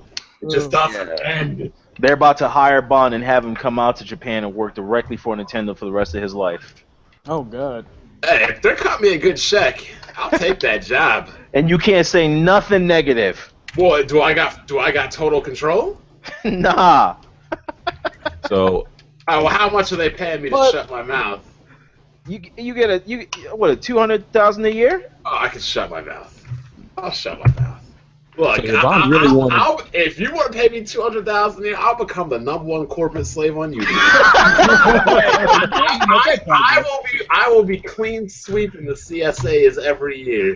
Hey man, $200K, you get a W for that one. Bond he really wanted the Wii U to die. This is Bond's words. It's already dead, but I just want them to move on to the next thing. I just wanted to say for the record, Bond also said it in our little DM chat on Twitter. He said finally, I believe he said finally the Wii U is dead with its creator. I was like, okay, I'm out of here. I'm out. Jesus Christ. Those were not the exact words. Okay, let me read. 1.0 and 2.0 is not the same thing. You need to read the exact words, BG. Those were not the exact words. Okay, let me try to find How many unsold Wii U's do they got? Do they really need to keep doing production? Like, hey, hold up, they just launched the Pokemon Fighter game. That's doing, but you know what's crazy? I heard that they sold out of the Wii U in Japan, and then they hit up Nintendo like, bro, we ain't got. Why is BG laughing so bad? They was like, fuck y'all niggas, you know what I mean? So I don't know. I'm trying to find your exact terrible quotes on this. No, it was a lot better than that, which you showed. It was pretty dark. It was pretty grim. Let me okay, see. you said finally the Wii U is dead and buried with Iwata. That's not fucking better, Bond. That's exactly what you said. You said let that man rest in peace with his final creation. Yeah, that's what I said. That's what I said. You made it sound like horrible, like good he's dead. What do you think that is horrible? What the fuck?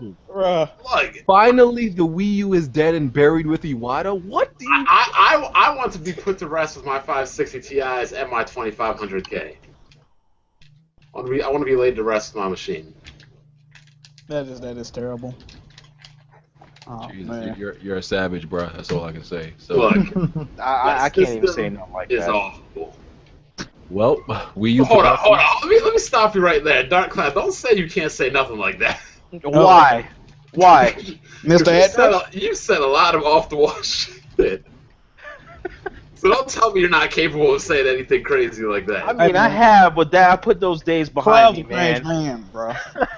I mean, I had an outburst the other day on oh my god, Discord. But other than that, man, I'm a changed man. Dark Cloud to catch himself. Oh.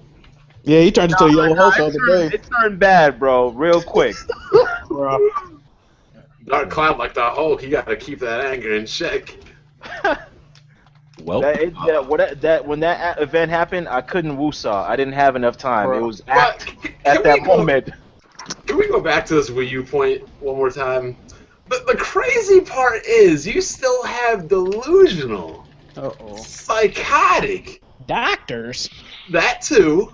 Thankfully, not one that's performing surgery on me on Monday, but insane people that still to this day think that the Wii U is a success.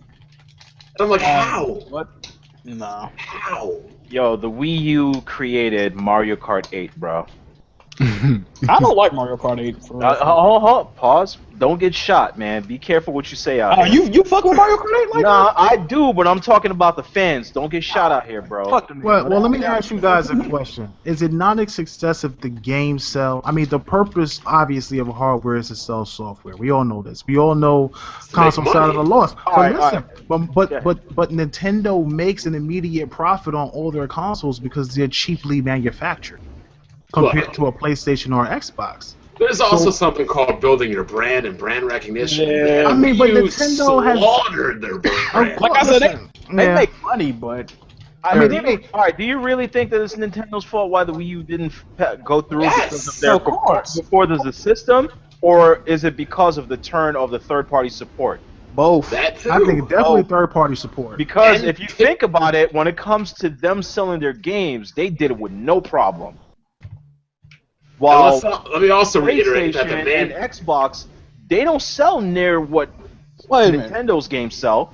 But if you go into the That's because store, they have There's no third-party support. competition. yeah, if you go into the Nintendo section at Best Buy, you see Mario Kart 8 and Amiibo on the shelf. You like, fuck, I need to buy one of these. Like, Like, look, did anybody ever see? Sorry, bro. Has anybody ever seen When that you walk through Twitter that aisle, post it's that- like, it's time to get one of these. no. Did anybody ever see that Twitter post I made like about Best Buy when I was there getting my Elite controller? There are more amiibos than actual games. Yeah, it's sad, bro. It is a fucking shame. I walked in and there are more amiibos than games. Like, the system's a complete and utter failure. It is not only the first Nintendo console I've never bought, it's the first Nintendo console I didn't buy day one. Yeah, this is the first Nintendo console I ain't on. A lot of people don't know that. Shit crazy, Like, man. I don't care what anybody says. Like, I think it's the biggest piece of trash console. Yeah, you And got you know the what? fans in the comment section saying that that's not fair because Nintendo was also a toy company. Well, guess what? They weren't a toy company. They gonna They're become a toy gaming company again the minute they Yeah. keep them up. It used to be, yeah, I mean, I remember they used to make playing cards back, They earlier. had hotels and shit, like, Sex but that's the hotels. past, like. Wait, didn't they used to make adult toys? I don't know about that. Oh, that might be a bit much, bro. Those, man. Come on now. You might have to ask the doctor. You might I'm have to ask saying the well, doctor you for that. you can't see Nintendo making an adult Samus game. This nigga saw a green deal, but I thought it was a Doji brand, and I'm done, bro. That's some creep shit. Oh, But let's be serious. The main problem with the Wii starts at the top and their leadership. The end. very true. Well, Funny. Firewatch sold 500,000 copies, proving that trash will sell. I don't Walking even simulators. know, man. Like, who are these people that's buying these games, man? I know there's somebody in here saying that you might SJWs. get that, I but mean, that's a narrative-driven game. Like, if y'all like story and games, you ain't gonna. hey, I like story, not games like that. Well, yeah, I thought Firewatch was like a big title Yeah, for shit, it sounded like it was. Sony, right? I Not thought it was. Sony. They just couldn't afford to put it on all three platforms. at the Yeah, same that's time, not I the think. Sony game. Oh, I thought it was an exclusive. No. That's a game on PC too as well. What's the Oh, name? it's on Campo PC. Santos? You know, that just means that indie company is gonna drop something else. You know what's funny? I was watching Kind of Funny's podcast, and they had the developer on of the game on there, right? And he was just talking. The developer was talking about the recent, I guess, the feedback and the success of the game. They weren't sure what to expect, and it's just funny. Like, okay, so before they were, like Colin and the rest of them were talking about how they weren't really feeling the game as much. Then dude came on there, and they didn't really talk about what they thought about the game at all, like their impressions of the game. And then like a few episodes after, where they had the developer on, Colin was like, "Listen, that was not a good game at all." I'm like, why didn't you say that when you had the motherfucker on your podcast? I can feel that's kind of disrespectful. Like, That would be very. now I understand, right? Because if I have a developer on a podcast, right, I'm only gonna invite him if I think he has like a game that I think is good. I'm not gonna invite you. You're not if I gonna think the invite game him is on there and keep trash. it real with him? I have seen Colin to defend him. I have seen him like the Dreams, Media Monkey. Like I seen him interview them, and he was like, I don't really know what this game. Like I'm not feeling this game right. Like I don't know what the fuck you doing. How come you don't have the I Am Bread developers on? That game, Well, that yo, joke, hold that on. joke Why is y'all getting keep so talking about lame. Iron Bread, man? Yo, That joke BG was getting playing a lame now. surgical game on his channel one time, and my man was having the most difficult time on that surgical game, son. I That's the think he did sequel to like Iron 2 Bread. videos on that shit too, so it ain't just Iron Bread, man. Anyway, BG's like, that shit is lame. That shit is yo, dead now. BG be treating Iron Bread like that one fat girl you fucked and don't want to ever remember. We don't ever talk about that night. It's crazy he do all these gameplay videos, but that one video like haunting the shit out of him now. That's hilarious. It'll be This joke is getting old. It'll Like, be alright, bro. It was funny before, but I was like, okay, when I hear Look. these I am bread jokes, it's like, No, okay. you can put up a million gameplay AAA games. I know, Niggas still go gonna right be back talking to about that I Iron Am Bread. Bread. I feel like Ben Affleck right now, like motherfuckers talking about these reviews. They keep bringing up these fucking reviews. Niggas talking Hey. about I am bread. Hey man, you Yeah, ain't gonna never be able to live it down, bro. Best fucking Batman ever. I played 10 minutes of this game total, and this is all people can bring Hey up. man, 10 minutes can ruin your whole life. And apparently, Real shit. So I played man. hundreds of games on my channel since I've been on YouTube. All that gets brought up is man. I am bread. This shit's crazy, bro. But yeah, like I said, it was just funny how like when the developer wasn't there, was there, he wouldn't really tell him to his face like, I don't really think this is not a very good game. And then after he was there, you're like, yeah, he just told him. I understand it to a point. It's not very professional, but I feel like I would say like, listen, I'm not really feeling your game. I don't think it was very good. I wouldn't like say it's like, yo, it's straight trash. I'd be like, it's not very good. I mean, there's no way you can have a developer on, and if you're not gonna have a developer on because you don't like their game, don't have them on. But you can't have a developer on, then turn around and just down his game. I wish I could have Nintendo on a podcast. You see, Bond's trying to get killed by somebody. That's his problem. Well, you see what these clowns are doing on Twitter lately. So, I mean, yeah, I understand, like, you can't trash them, you can't invite them and just completely trash them out. It puts them in an awkward position. But it puts you in an awkward position. Yeah, and then also he already mentioned he didn't like it, so it ain't no reason to keep reiterating. Like, I mean, there are certain things I would say to a few developers. If I ever had like the Square Enix in here, I'd give them a piece of my mind. Oh God! I mean, there's nothing wrong with. I would give them. I would give them. I would want Square Enix, Nintendo, Capcom.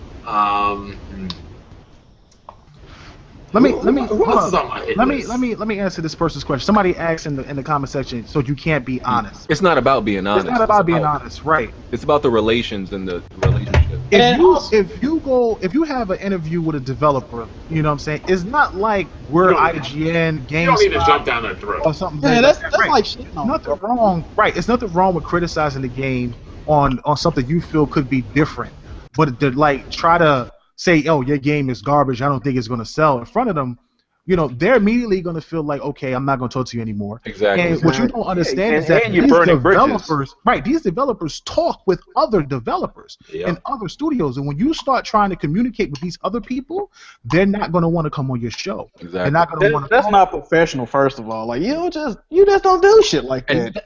And that's like one of the things that like when I've had developers on this show, that people like, I try to get these people like in the comment section and people like that's been on here to understand that you can't act that way towards a developer, right? Like you can criticize them, you can shit on them. You realize like how much of an impact that has as far as like if I went out to like get other developers when they see like the audience possibly shitting on him or me shitting on him. Like, how am I gonna get other interviews from that? Like that's what people don't understand. People are just so like they don't see past. It's because nobody's in your position, and that's also there are really different ways to communicate without being completely negative. Exactly. And that's what I said. You can criticize my first something. interview with Nintendo will be my last. They just gonna get you, bro. Just gonna go ham, huh? That's it. They're gonna be carrying me out in handcuffs. Reggie gonna get up, smack the shit out of Bun. He gonna backhand the shit out of him, stand over and said, "Is your body ready?" That N64 cart hairline he got going. I tell you, I've had Jeff Keighley on the show. I mean, so many people wanted me to just get on Jeff Keighley, What's and I'm people's just like, problem with that, man? I'm just like, don't that's just not how it works, man. You just can't do that. You can talk about something or criticize something, but you just can't. I hate just go ham. I hate how like as like someone who does this podcast, right? And people in the comment section, they swear a podcast is just getting a whole bunch of people on at 6 o'clock and just acting fucking crazy. Like they think it's just that easy or simple. Like this shit takes organization. I gotta look up these topics. There's a lot of things, like especially if I'm gonna have a developer on, there's a lot of planning that goes on in this thing. And it's not easy to show up here every Saturday night. They think it's just easy. I wake up, I roll out of bed, I turn on my computer, and I hop on. Yeah, like for you as a member, it's a little bit easier, but for me, it's not that simple. At times. It's not that simple, and people just make it seem like being a podcast host is just turning on computer at 6 o'clock. Okay, entertainment. It's not like that. Shit, YouTube ain't like that. People just want to be entertained for free. They don't understand that. Oh, they definitely do. Well, that's why we not blowing up, because we not lying, frauding, and doing all types of bullshit to make these people entertained. I guess. I mean, I ain't got no tap dance and shoes and shucking. I mean, the podcast is really well, and I definitely appreciate everybody who supports it. Like we average like 15,000 views per episode, and like on YouTube and in SoundCloud. You gonna give me my $5? Man, for real, BG. And on SoundCloud, and on SoundCloud it gets like, and on SoundCloud it gets like 1,000. When are you gonna start paying me for my appearances? And on SoundCloud it gets like 1,000. Hey, I think BG should be sending us all shirts and sandals, dog. Right, so yeah, let me get some of the BG flip flops, bro. I couldn't even get a discount on a microphone. So bullshit. So anyway, but moving on to the next topic. Yeah, let's just skip that real quick. It's a related topic about money and YouTube, because some of you on Twitter asked like how much money would it take for all of us to do YouTube full time, because people have a misconception on how much we make from YouTube. Y'all have a misconception on how much I make from this podcast to be like, hey man, yeah, check us out. Yeah. I'll answer that question right now. Since I think I deserve a shirt at least. I'll tell you that. To answer that question, you gotta earn you must earn like $4-6 per episode on this thing. Come on. No, it's more than that. It's more than that. Because I mean, each one breaks what, a little over 10,000 views. I mean, that's what I'm saying. It's not much. People don't get how much it is. Yeah. It's 15,000 per episode. To be fair, Hardy said he hosted the Weapon Wheel one week and he got $31 off of it. So I mean, I'm about to start up with a Weapon Wheel. Then. Okay, listen, right. To answer the Twitter question, I don't make any money off YouTube. So if BG once a month sent me a pack of mesquite turkey meat so I can make a sandwich to eat because I'm poor, I would appreciate that. So let's answer the question. Am I allowed to say how much I make on YouTube, BG? Is that like a problem? You're not with a network, so you can say whatever you want. I probably make about $300 to $400. Definitely not enough to live on, but if I want to buy a game, I want to pick up a microphone, I want to make an upgrade every now and again. Gas, I want to go out, watch movies, go to the bar, whatever. It's paid for. That's really solid, man. But it's not. Yeah, but bad. Pretty much what I'm saying is all my it's fun money, but it's not anything I'm living off. It's a side hustle, man. Yeah, it's not anything I'm living off of. Like for me to like do YouTube full time, I would need to make like just based on how much I know I have to pay a month and the cost of living, I would need to make like at least around like a little bit over $2,000 a month. And you got to consider I live in New York, so in the city. So when I see people complaining about price and all of that shit, and they don't live in the city, I'm like, listen, don't cry to me, because you could go broke in New York City buying a pack of fucking like a pack of cheese or some shit at the supermarket. Like shit is mad expensive here. So you got all them Tim boots and do rags and I know, right? Like New York ain't easy, bro. You know how New York niggas are. They get beat up and homeless and still got the do rag on. He got a lot of prepaid cards and shit. Like living in New York is not easy, people. That's why I moved out of New York. That's exactly why. That's why I moved back to Florida. They try to really lives in Manhattan. His rent was like $2,600 a month or some crazy shit. Yeah. I was like, what the hell? So yeah, I would need upwards of $2,000 to make from YouTube each month to be full time, and I don't make any. Where I make about Let me see how much I made. About What's the tax bracket even when you're making that much on YouTube? Like, how much is that tax? Like That's way under the national average. I'll tell you that much. 2,000. No, but I mean, like, Yeah. isn't it because like it's your own, like, kind of like your own business? Isn't that taxed differently or something? You Well, understand what I'm saying? YouTube's not taxed at all. So at the end of the year, you got to pay your own taxes, and you're going to be That's what I'm paying for it. saying. Yeah, you're going to be, because you get your checks tax free. So at the end of the year, even though you're not making much, you're still going to be paying.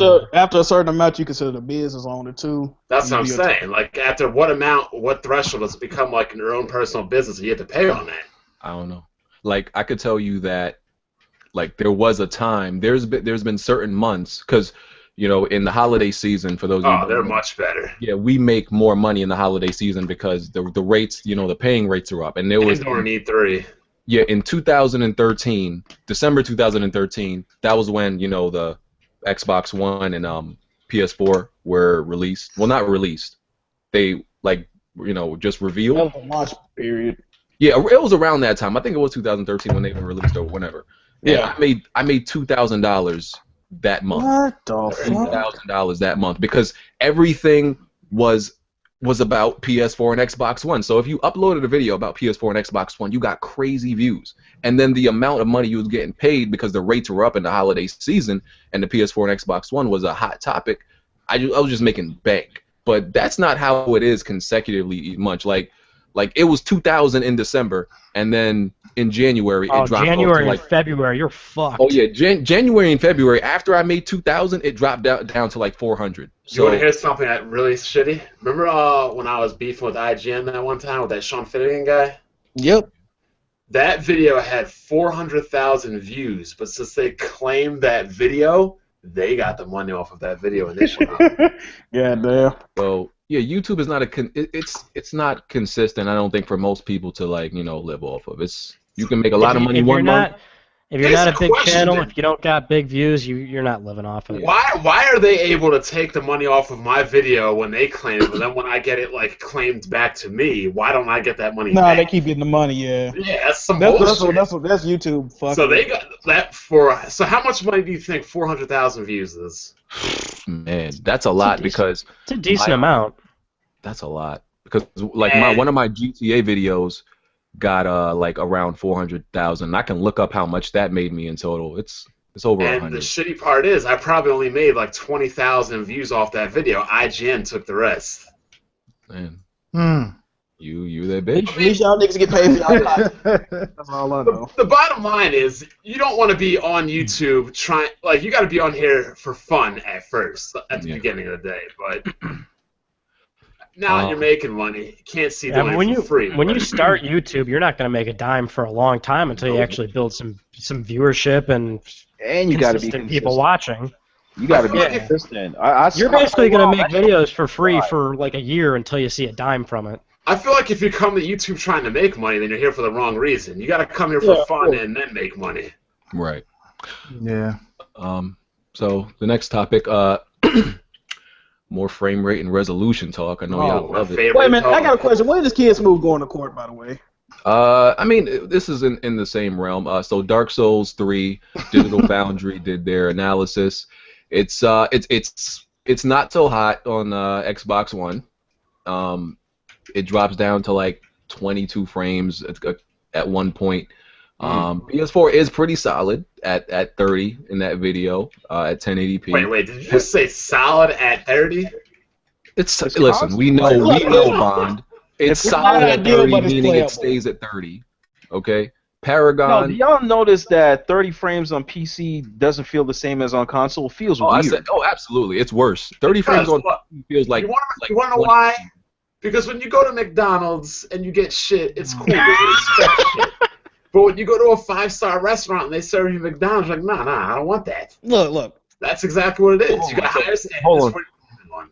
Paragon, Kids Move had a problem with nobody bringing this up. Paragon on PS4 is 900p, 60 frames, and the whole thing about Quantum Break is similar to what apparently Guerrilla Games did with Killzone Shadowfall. Remedy is doing with Quantum Break to make it 1080p, artificial 1080p. And they got sued for that. But hold on. let's touch on what's really important here. Now, yesterday on Twitter, I forgot what the conversation was, but Mr. Smooth, if you would approach the stand, true or false? Yesterday, did you not say that Uncharted 4, in your eyes, looks like high-res clay? Did you or did you not say that? Sir?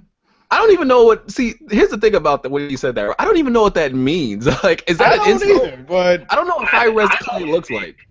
Basically, what he's saying, when you look at the games, yes, there's not much detail on it. It just looks clay. so you saying that you don't see no texture, detail, nothing like that? That's what you saying. Drake got wrinkles on his face, sweat dropping down his face. It's a lot of detail. And then somebody mentioned Quantum Break, and he said, "Now this game is literally beautiful." I don't know what the fuck. Like, that's what he said. So Smooth, can you please explain what's going on, bro? Can't hear you, man. This man had cut his cord, so he ain't. Oh. Here's Smooth. We can't hear you. We think you're either. No, you're not on mute. So He miming right now. He try to act like his computer ain't working. Oh, come on, Smooth, bro. something disconnected. I don't know. I didn't mute Brain you. cells disconnected yesterday when he said that dumbass statement. I didn't mute you, so don't curse me out on Twitter. Oh God. Look, he's still talking too. Hey, man. Someone hit him with the sniper rifle. Someone hit his cord with the sniper rifle. That man said high-res clay. I damn near fell out my bed. I seen this shit. Bro. Check your recording settings and You probably need to get off that Connect, man. Get a real mic. or leave and come back. Try that. You just muted yourself. Till Well, you then. don't want to take a stand. We just gonna call you guilty for now. About to Till go see then. Batman at 8:40. I better like this movie, otherwise, Yeah. Oh, yeah. Okay, what's up? Hear me. give me your All right. address. What's going on is selective listening. Oh, So God. what happened was some idiot thought atting me and talking shit about Quantum Break. He said something stupid like Quantum Break looks dull and gray. Everything looks bland and the character models look plastic. And I was like, and Uncharted 4 looks like high resolution clay. It was just literally a troll response, but everybody took what I said and blew it up as if I just said Quantum Break looks better than Uncharted. I was like, no, I was just doing the troll response. I was like, so that's all it was. So, wait a minute. So what the dude said to you was serious enough in your eyes to respond to it, but your response was in a joking manner, is what you're saying.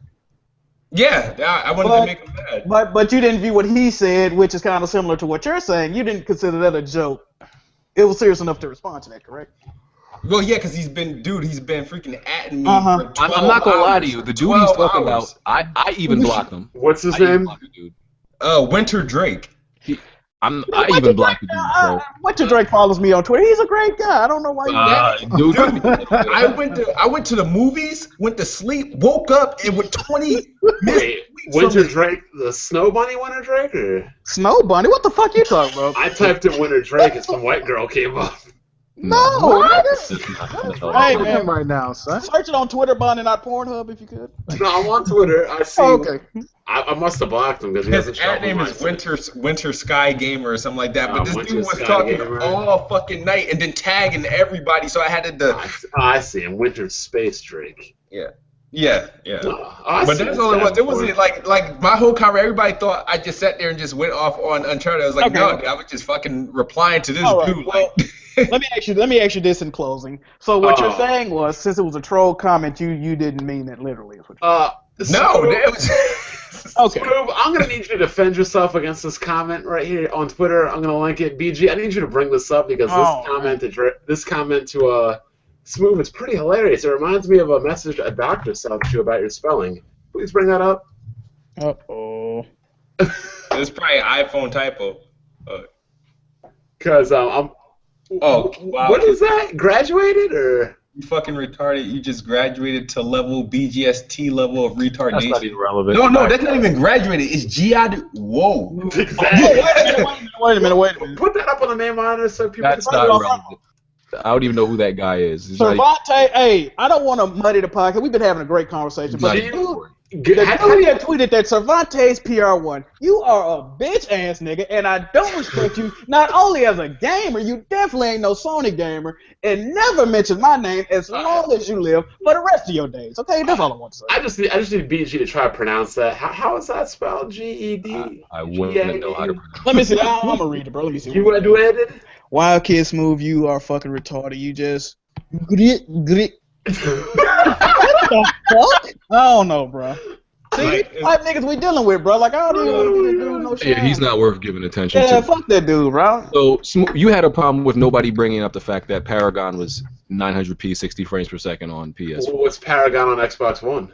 It's got to be 480i. That's what I was telling him. It's not right now. It's not announced for Xbox One. Oh, okay. So No, yeah, it was But like I think what you're missing is it's not. People bring it up because like 90% of the time the resolution is always lower on Xbox. pretty much. Mhm. That's the part you're missing. It's not that it's always 1080p on PS4. It's just by just comparison. pretty much it's, always lower. Yeah, it's lower. That's It's what. just But always gonna it's be like when you have two little slow kids fight. One kid's slower than the other slow kid. There you go. So. yeah.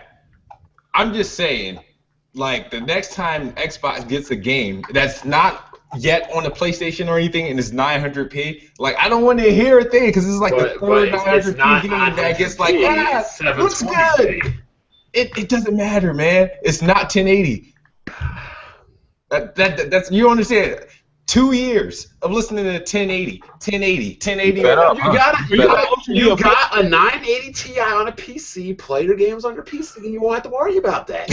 Problem solved. Man, you can't worry about resolution, bro. Thank you. Especially when I don't have a problem with resolution, but the thing Apparently is, you I know do. every day I get tweeted with something about a 900p 720p. Because That's they all. know you're going to get Wait a mad. minute. like- Get to the debate. Smooth, is this emotionally affecting you right now? No, Like, it doesn't. It doesn't bother me. But the thing is, people feel it's important to tell me about it. I think Because they know you're going to react to it. They're like, Exactly. Like, look, that's like Tick saying to me, like, haha, Quantum Break is 700p or not. I'm like, okay, I got a PC with a $700 video card. Why do I care? Same with you. Why do you care?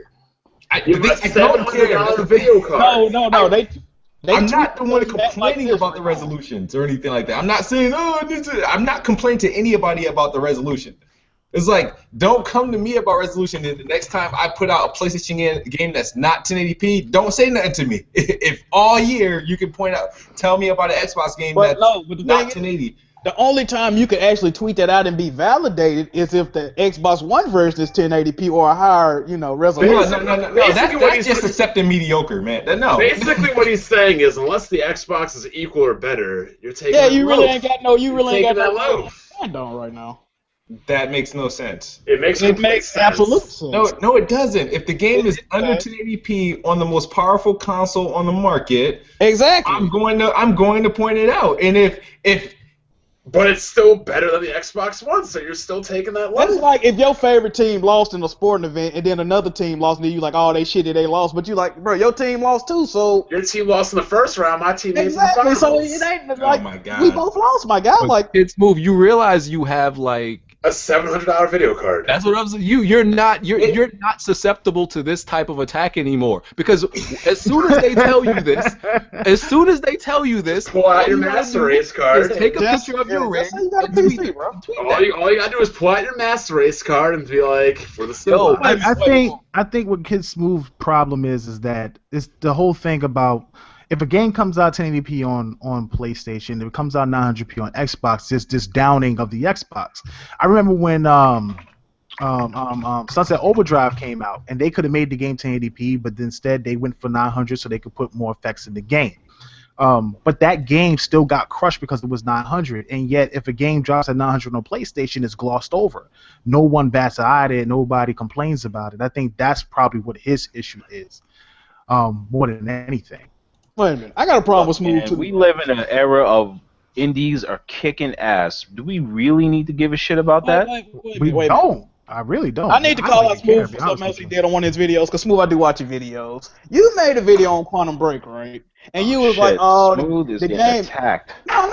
Look. So he was like, the game is 720p, 30 frames per second. This shouldn't matter to anybody. I don't care. It's pointless, right? Then you turned around and said, the only thing that matters to me is that I'm playing in 1080p, 60 frames. So if it shouldn't matter, why? Like, you always contradicting yourself, bro. I need you to stop. I didn't mean that I cared about playing. I'm saying it doesn't matter to me anyway because I'll be playing. I mean, I understand it. It's just the way you worded it made it sound real crazy. Like, I might have forgotten a word. It's like people making fun of your shitty ass car when you got a Porsche in the garage. Like, who cares? I mean, yeah, just pull that thing out. You shut down all the haters, bro. Exactly. Pull out the Porsche, put the keys in, start your stuff. From further on, just say, bro, I got a PC and leave it at that. They keep going to the They can't reply. I guarantee you, hit them with the 980 Ti. They got nothing. Yep. There you go. Everybody always like, oh, Bond, you got a welfare PC. I'm like, yep, $700 video card. Get the stepping. So, Tick, Kid Smooth. Uh-oh. What do you think the Gears of War multiplayer resolution and frame rate will be? Good. Oh man, the way Gears is supposed to look, it'll probably be 720. Damn, that low? I was gonna say dynamic, but Let's move from 1080 60 on Xbox. Kid Smooth I think 1080p 60. Money on it too. Here's the thing about Gears. Like when Microsoft first talked about Black Tusk was supposed to be making this game that was supposed to be on the level of like the next Halo. They were like supposed to have this graphical superior thing, and they have been working with Unreal Engine 4 for almost 4 years prior to even working on Gears. So this game that they got coming out, the next Gears is supposed to be like a graphical masterpiece. There's no possible way the Xbox is going to pump that game out at 1080p. That's what we were trying to tell you still got that bet going? He still got that bet with Hard 8. Because the beta comes out April 15th or 16th, if I'm not mistaken, right? But I don't have a problem with the game being 720-60. Now, we don't either. It's just that Kid Smooth's losing money again. Kid Smooth, you about to be down $150. Look, they're going to put out that analysis next month, right? Oh, Digital Foundry's biased, remember? And I decided not to take your money because I'm a nice guy, but Hard 8, he's a Hard 8 ex-con, he gonna take your money. I admittedly am not a nice guy, and I took BG's money. There you go. And his pride, and his dignity. And I'm a nice guy. He definitely taking your money, Smooth. Taking that shit. I'll be back. Taking your money. I got a gut feeling. I got a gut feeling you finna have to gut feelings get get you a lot of shit. Your gut feelings get you with a lot of. I got a good feeling you finna be eating hot dogs for a long, it's a wrap, bro. I mean, you could probably stretch 900, but I mean, just looking at the images from Game Informer, I just can't. It looks too good. It looks too good. If it's 60 frames, it definitely ain't gonna be. Yeah, at 60, if they do 30 in the story and 60 in multiplayer, but even then, it don't make sense to do. You just go 60 all around and drop the res of 720. When you're playing the game, no one cares at that point. And that's really the honest truth. When you're playing the game, you're into the game. When you're playing the multiplayer, you're into the multiplayer. You're not thinking about the resolution. You're just thinking about, if a bug happens or if the frame rate drops. If the frame rate is locked, especially in a shooter like that, that's all that matters. All right. Yep. So we talked about the Xbox 10% digital trade-in survey last week. Aaron Greenberg commented on it and said they don't have anything currently in the works or planned, but it was just an exploratory type of thing to ask fans. But you got to think that if they're asking, they have something that they're at least conceptually thinking about, even though it's not like being put to paper yet. Yeah, I had Michael Pachter had jumped in there talking about Microsoft's playing with fire, and I had called them out on it. And I said, why would they be playing with fire when you're trying to increase? Because look, if Microsoft comes out and they start doing trade-ins for digital licenses, they said 10%. Everybody's already crying over 10%. I'm like, dude, you're not even giving them anything. The crazy thing about GameStop is that when you trade something in, you're restocking their store. So they're giving you money for a physical disc. But with a license, it's literally just thin air. Most of the times, you get nothing back. It has no value. So if they're giving you money back, you should be able to be happy about that. I prefer anywhere between 15 to 20%. But if they give you 10% back, $6 of 60, that's still decent compared to not getting anything at all. So I really hope that they kind of make this happen because it'll force Sony to do it. It may force Nintendo to do it, and that would really increase digital sales. I know a lot of people don't want to do digital, but I think digital is the future, and at some point they're going to be doing it. I tell you one thing, ain't gonna force Nintendo to do shit. They do not follow trends. That's true. That's true. Let me retract that. Nintendo probably won't do it. Well, I got a question right quick, right? Now, this is pretty much a ticket smooth. Now, I've been hearing rumors that Microsoft may possibly, or people are thinking that they're gonna make Xbox Live free. Do y'all agree with that, or do y'all see them doing that? That will not happen. I You don't think think so? That will not happen at all. You know, and it's a crazy funny thing about it is like everybody always talks about, oh, Microsoft is done with Xbox. They're not going to make no Xboxes. All their games are going to PC. Everybody's going to PC. That's not happening. They Microsoft said every game's makes, not going to PC. first of all, Microsoft makes 2.6 billion on Xbox Live. Yeah, that shit ain't going free. That's not. They not giving up 2.6. Yeah. That's not happening. Those consoles will still exist. They'll just be devices with Windows. I don't know what they're going to do hardware-wise with Phil and what he's been talking about as far as upgradable, forward, backward compatibility and stuff like that and making it like an iPhone in a way. Not an every year thing, a mid-gen thing, but having continuity within the console. Like every game works on each next-generation console and stuff like that. But, yeah, I don't see them ever trying to make live, like Xbox Live free and like free multiplayer because even removing multiplayer from behind the paywall, because if you do that you already probably eliminate 50% of the people because most of the free games really aren't that good. I mean even for PS Plus, a lot of games is just indies titles, like we always gripe about them, and then the discounts are okay. A lot of times you can get better discounts on Amazon for physical discs and the prices drop faster. True. Yeah, I can't see them giving up on that much money. No. So, the price of the past video games, if they were adjusted for price inflation. Let's take a look. Jesus. You mean like going to like 60 and 70? I mean like $70 to $80? Nah, like if He they, talking about if they was like out for today. example, Neo, like if you look at the screen, like if the Neo Geo was adjusted for price inflation, what it would cost today, over $1,000. The 3DO, Damn. also over $1,000. All right, guys, I'll catch you guys later. I'm gonna see Batman. All right. so man, take it easy. If it's bad, then I'm gonna come after you, Dark Cloud. I love it, man. it's a cool movie. And unfortunately, this might be my last night out for a while because I got surgery on Monday. So Oh man. What do you have surgery on? left knee, clean it up, get rid of that scar tissue, Gotcha. get all that good stuff done.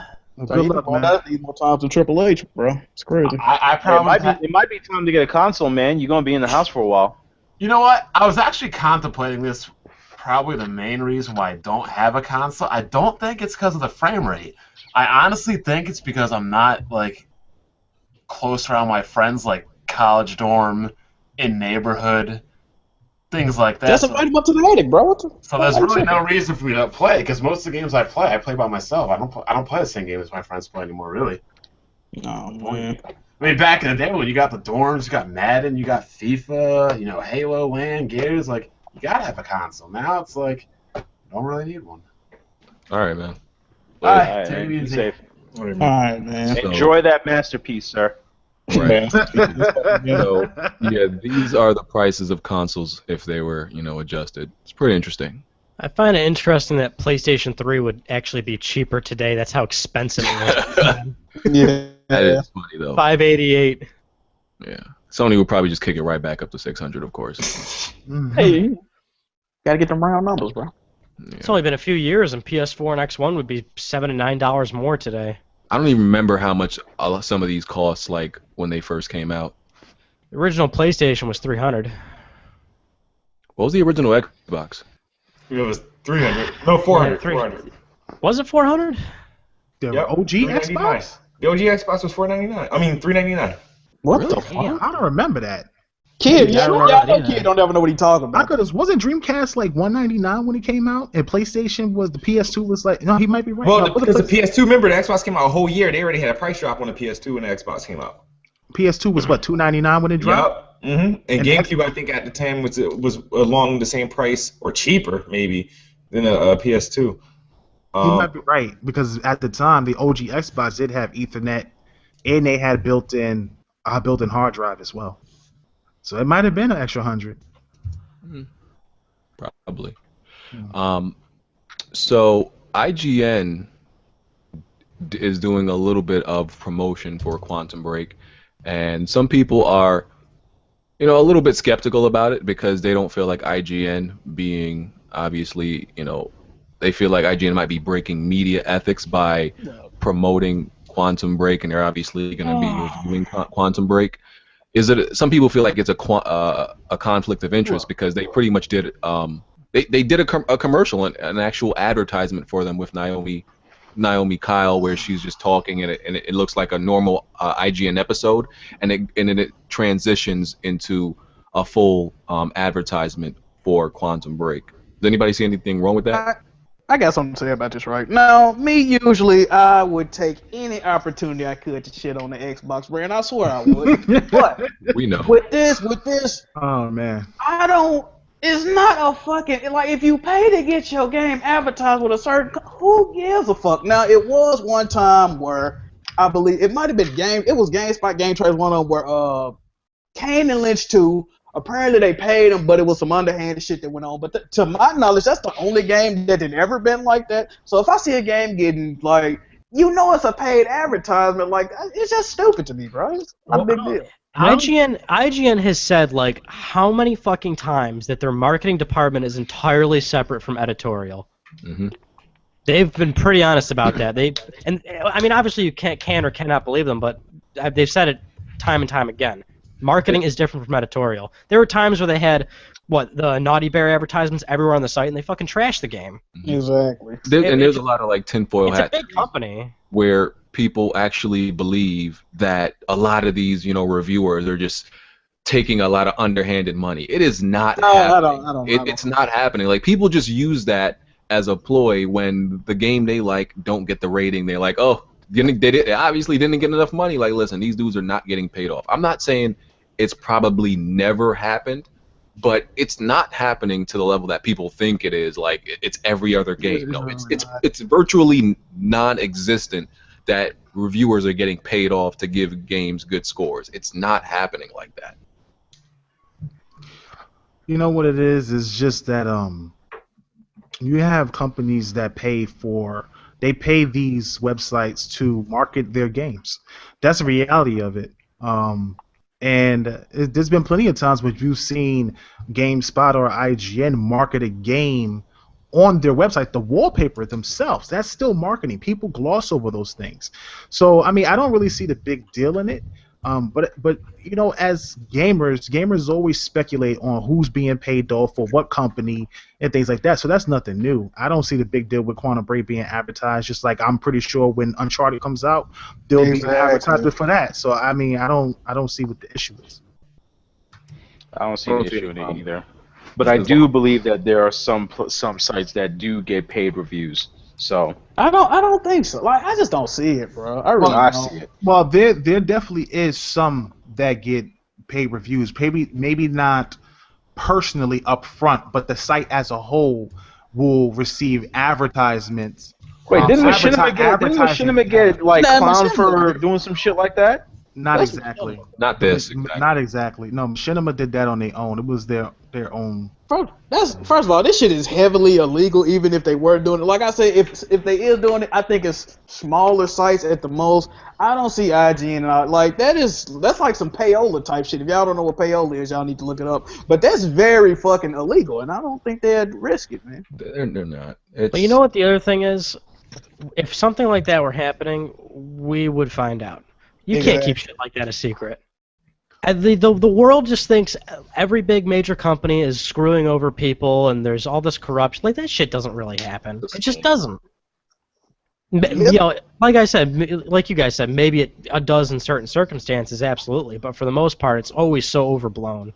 It's ridiculous. Yeah.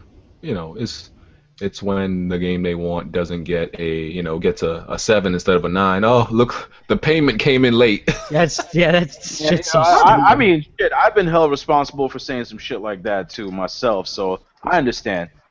Yeah. I just never feel like that. I mean, sometimes you just gotta accept that it was somebody's opinion. Although, like, Yeah, you're right. Now some of these reviewers, they do review these games without beating them. Now that is something they're guilty of.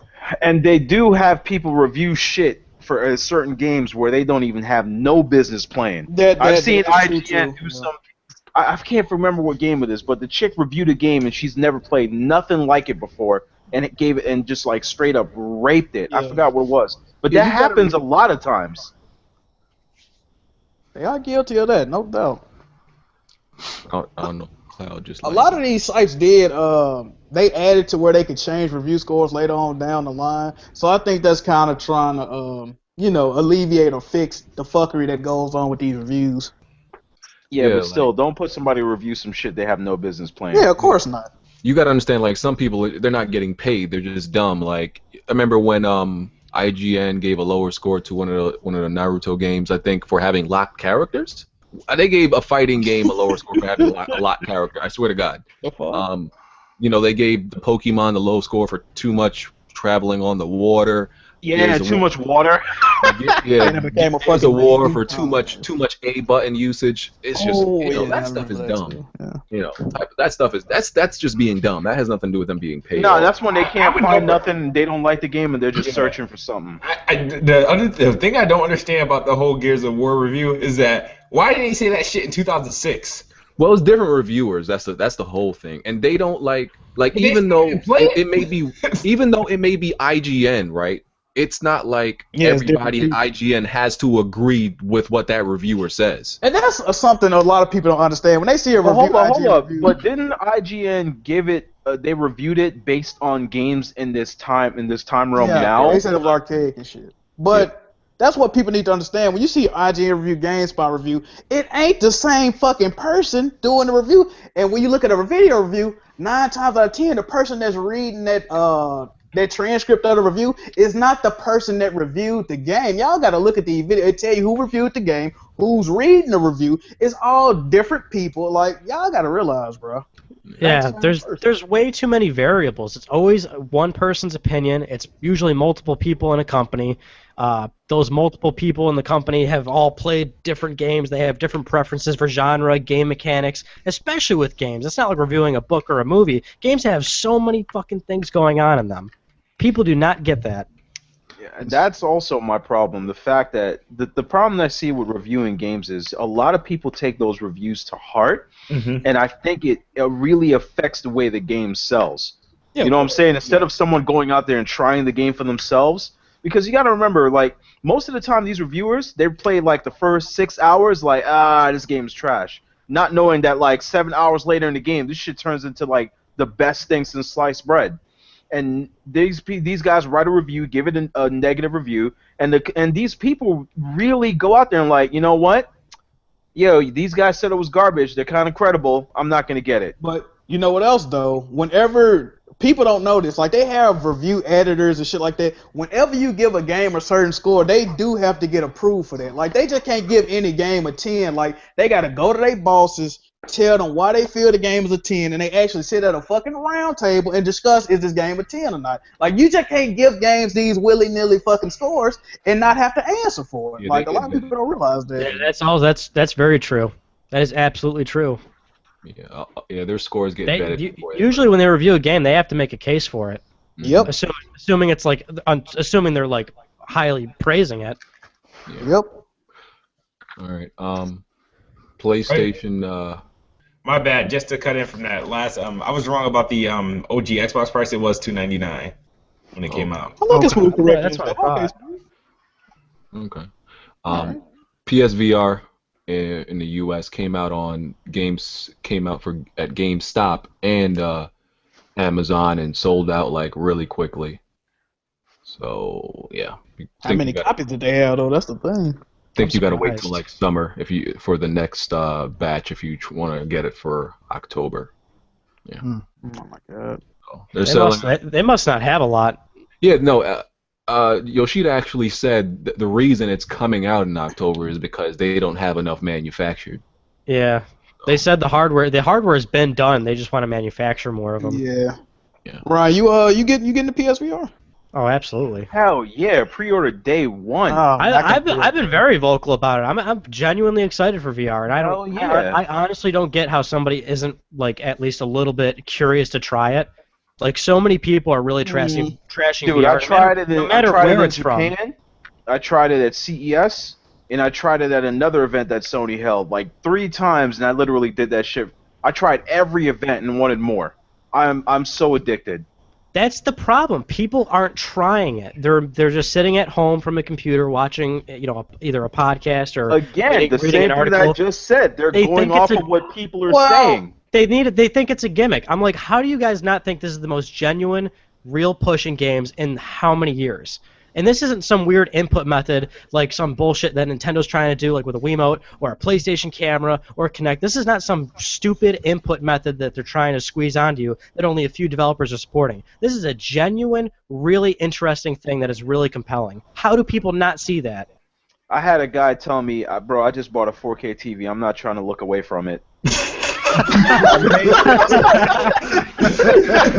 No, but like with me, like I said, I think it's cool tech, whatever. The thing is, the games that they've shown, like I just don't see, like them not my type of games. But hold on, but what do you expect? This is like the first time. Like, what do you expect? Hold on. You think you're gonna get like, all right, this is VR, so here we gotta do it good. Let's do Drake on crack with VR. You're not gonna get a triple title right away. It's gonna take some time. Listen, I play 16-bit games. I'm not talking about graphics. I should never hear what I'm talking about is the premise of these games don't interest me at all. Like, I don't want to fucking be a pigeon simulator. Like, no, I don't want to do that. Like, and then, like I said, you don't have arms in some of these games. Like, I understand VR is supposed to be immersive, and I've seen demos of it, but I cannot get immersed if I see a motherfucker with gloves and no goddamn forearm, man. How is that immersive? I don't get it. I don't get it. I mean, I think the whole thing with people trying it out, I think, yeah, Ryan has a point. But the whole thing with that is it's not accessible to people, for people to even, a lot of people to even try out yet. And there's some difficulties with putting that, like, in game stops for people to try out. God. I do know that later on when it comes, it's coming closer, I know the PlayStation reps that work under us are going to have them in Best Buys for customers to try out. Right. But that's a little too late. I think this should have been something that happened already. The way they've been talking about it, there should have been a local event, something big in like New York, where they could go to the PlayStation spot and try it out. I don't think it's too late for that. It's not too late. Because it's going to be on the I think market, it's too late so. because too many people are bad-mouthing it. Well, but if you got any slick interest in VR, you ain't going to let all that bad mouthing deter you from actually trying. I mean, there's a lot of... My boy is a big-ass DC fan. After that review, he's like, I don't even know if I should watch this I don't know, shit. I see a lot of positive... I think what's good is, like, there's a lot of people that were negative and admit they were negative and then tried it out, and then they became believers. So I think that's making a lot of other people become believers too. Like, if you didn't like it and you tried it, I think that's people need to try it. I understand that, but let me just touch on two other games that are for VR that make no sense. Like I said, there is a game on VR where you're a dolphin in a classroom, and the plot of the game is trying to cheat off your fellow dolphins. It's some shovelware dog shit. Yo, hold up. You know what game doesn't make any sense? So Oculus is coming out with a VR game where you're the camera for the platformer. That actually sounds like interesting though. Like, what? You see what I'm saying? You're just weird, bro. But no, that sounds more interesting than you fucking being the weird, bro. How that make sense? Like, you're the camera. Look, I would rather be a camera than a dolphin trying to cheat on a fucking camera. What you get to number 82, fam? Like, what? You a dolphin? Go swim somewhere. Oh man. So question from Twitter. In general, how many sequels should a game have? It depends on the games. Great question. Until it stops making money.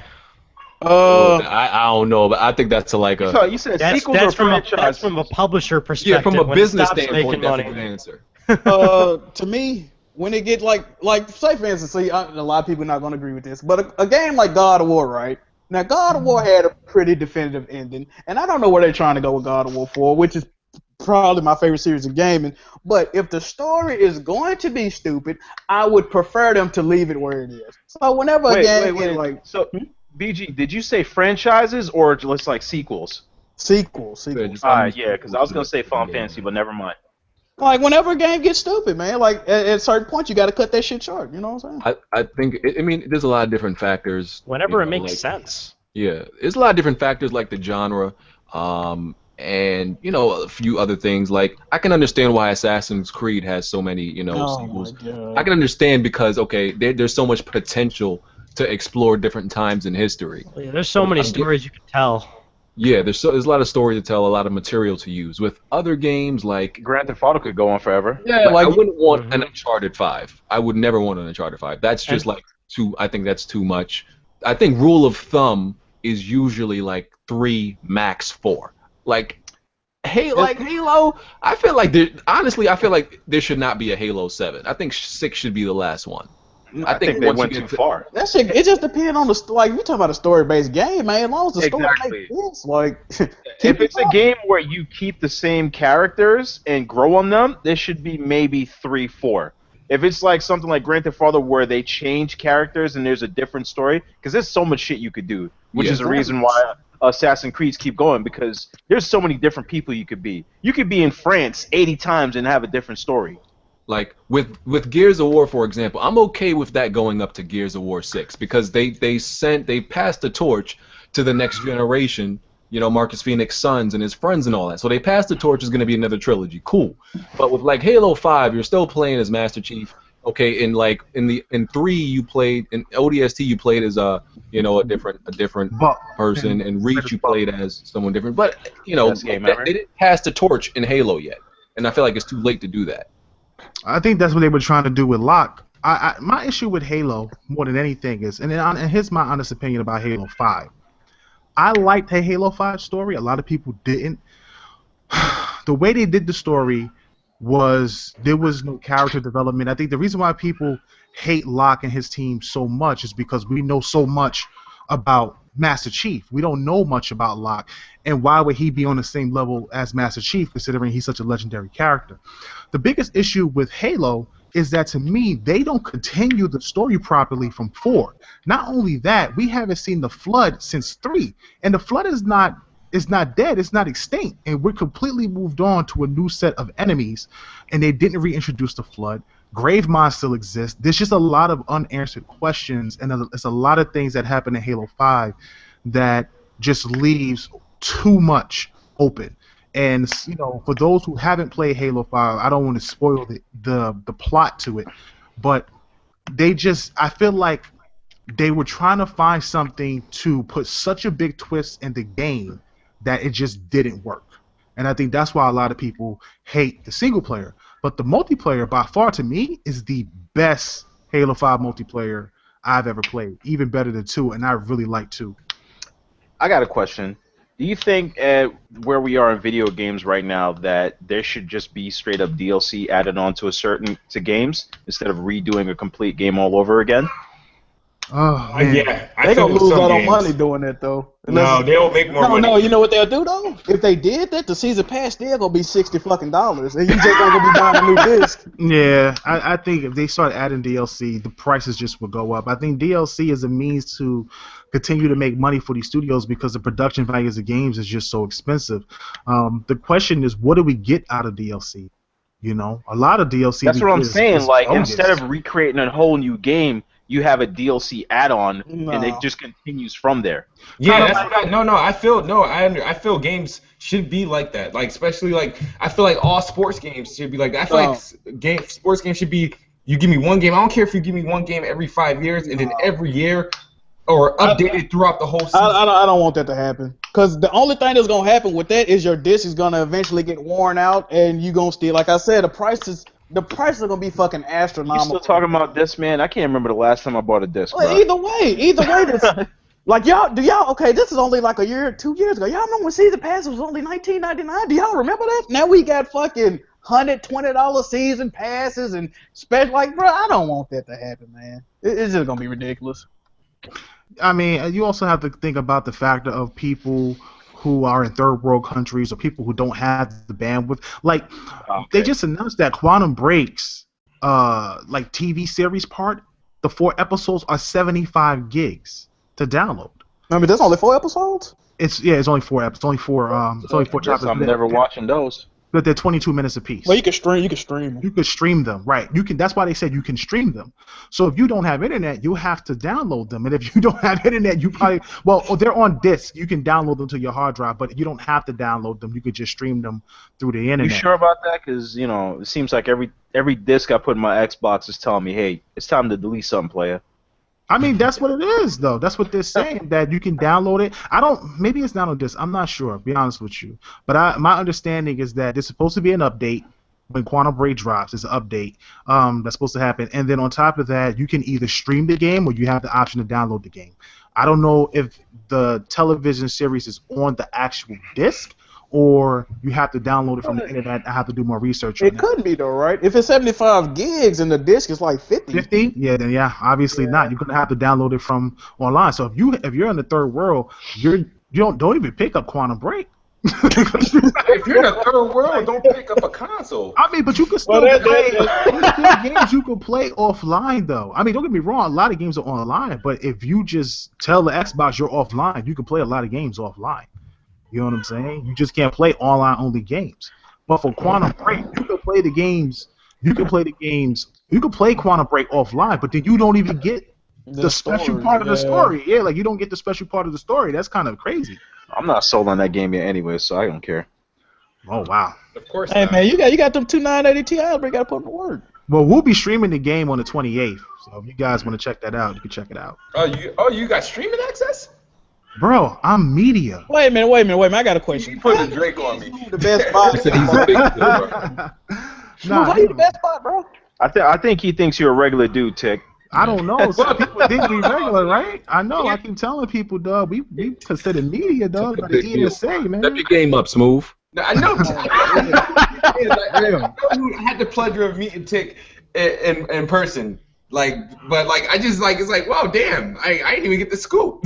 Like, shit. Man, we making moves, man. I got. Wait a minute, kids, move me. Did you on hardknightgamers.com?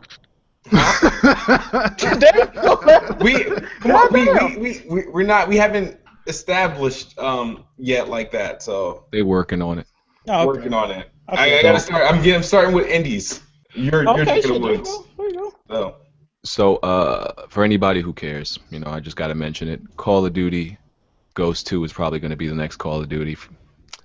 Even though it was easily the worst in the series, Ghost was the worst, and it was extremely ugly and gray. Easily one of the worst looking and the worst played Call Did of it look Duty. like low-res play? I don't even know why I keep buying them. I own every one of them, Oh, and I man. probably played 10 minutes. yeah, You're a slave. I'm right with you. I was. Yo, man, I could have swore, like they really need to just like stop. That's a company right there need to do something different. Honest truth, I used to buy Call of Duty and never played the campaigns. I hate military shooters. Like I just hate the premise of military shooters. Yeah. But I can play the multiplayer. Like They're I can highly predictable now. Yeah, but I can't play the campaign. I think the only campaign I've ever beaten was Advanced Warfare with the Kevin Spacey as the villain. I actually couldn't be that. They had like better ones. Like I've beaten all but the last one that just came out, and I think that and I didn't play. I skipped Black Ops 2 because it came out with a Halo 4.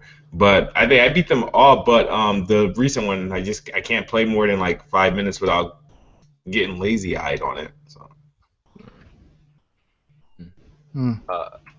Ark I Survival. feel terrible that they've conned me into buying their games. Hey man, you gotta stand up against it, bro. I am. I'm not getting this one, man. But then again, I'm here scratching my head, asking myself, really? See, there you go. They already got you thinking. So there's an Ark Survival lawsuit going on. Yeah, this is that game about to get canceled. So That's pretty terrible, y'all. much the story is one of the developers that worked on the previous game at Trendy Entertainment, I think he was still under contract there, and he left to go to the Ark Survival, the studio working on Ark Survival, and he wasn't supposed to do that yet because he was still under contract, and they said like he's he pretty much helped Ark Survival, which competed with Dungeon Defenders. Yeah, right. Right. So, and they're saying he used some of what he learned and knew from their game That's a bitch move. to improve Ark Survival. So that's the whole issue. What happened? What really happened was that there was a contract, like it was some back and forth where they allowed him to leave, Some nice hat there, sir. He couldn't work on another game for a certain amount of time, and I think he started like a month or two early, and they're trying to prove that no, he wasn't working on a game. And they're trying to prove that he was, and the game is in direct competition with the game, which it's not. But I also heard they were trying to claim the game themselves as well. They're trying to claim like the game is now partially theirs. They're saying he wasn't working on the game; he was advising the game. Yeah, he was. Yeah, that's. Well, I gotta side with the people that suing him, because even though it's a salty move on their part, no doubt. But at the same time, if you under contract and you breach your contract, you liable to get whatever coming to you, man. So but no, it's not even that. He breached the contract. They let him out. It was just a duration of whenever he could start working on another game. He probably had like a non-compete clause or some shit like that. Yeah, so. Non-compete clause. That's what it was. Well, that's what I'm saying. Like he should have followed it. Like that's just like if they can't prove when he actually started working on a game. You know what I mean? He might have been working on a game, but they can't prove it. Well, if they can't prove that. And here's where the story gets deeper. Apparently, his wife also works at the Ark Survival Studio. I heard, and he apparently she used a different last name, like she might have used her maiden name, and he used his real name, so they couldn't like find that connection between him working at the news studio that's not a and good look. that being his wife. That's what I heard from, I think Machinima mentioned it. So, yeah, it's a little bit sketchy. It is. Hey, man. I mean, if he broke the contract, shit. Ironic that Machinima is talking about scandals. Yeah. Right? Right. So I think one of the last things I want to touch on is voice actors. So David Hayter, he was replaced as Snake, and he actually said that Kojima tried to replace him several times in the franchise. Like, wow. Yeah, he said like the first time Kojima tried to replace him was in Metal Gear Solid 3, but they couldn't find anybody.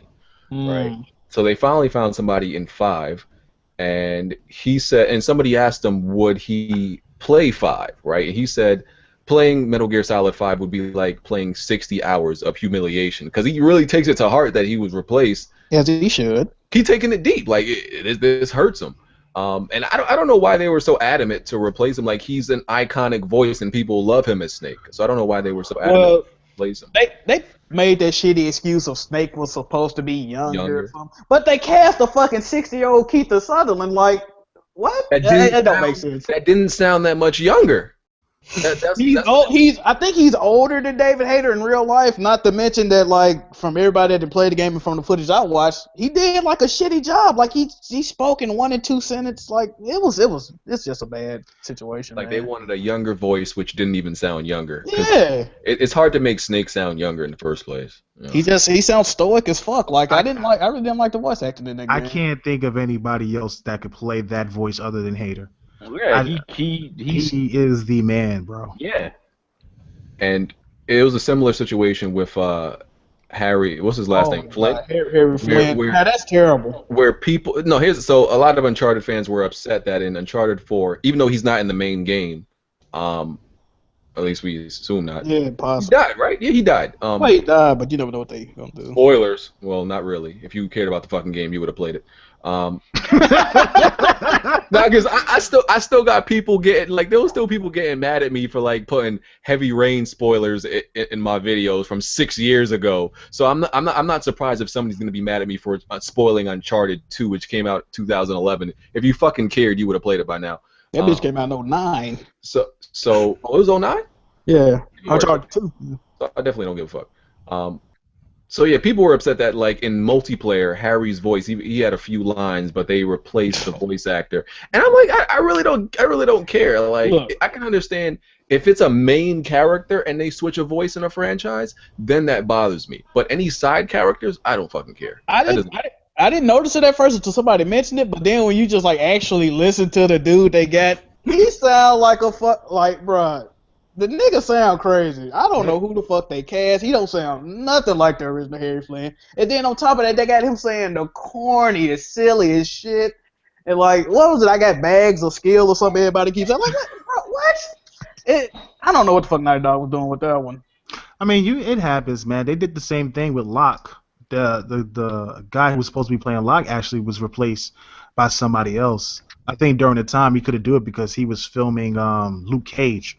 That's supposed to be coming on Netflix actually at the end of the year, I believe. So they wound up replacing him with somebody as well. But I mean, I think if the voice actor does a good enough job, and if it's a side character, sure. I think for like the Metal Gear thing, I look at it from the perspective of like David Hayter was always Metal Gear, and I'm looking at the comment section. People are talking about, well, they're two different people.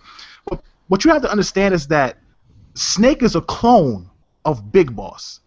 Like, he's an exact replica of him. So I felt like in the end, Hayter still should have played the voice as Big Boss. It doesn't make sense to change the name when they're basically the same DNA. They're literally perfect matches. You know what I'm saying? But I think for whatever reason, Kojima wanted to replace him. For some people it worked, for some people it didn't. But I think if it's a side character and it's not as noticeable, then yeah, I don't see a big deal with that. And somebody said wanted him to sound younger, but you don't know what he's talking about. They said that's why they wanted to hire Kiefer Sutherland. This is not my words. This is what they said. From the 80s, so they did. Yeah. They said this ain't what this. I'm not making up this shit. They came out and said that quote. All of a sudden now people saying Metal Gear Solid 5 is a joke. Yeah. So this is something funny that happened. I forgot to talk about it last podcast. So dude stole his neighbor's PS4.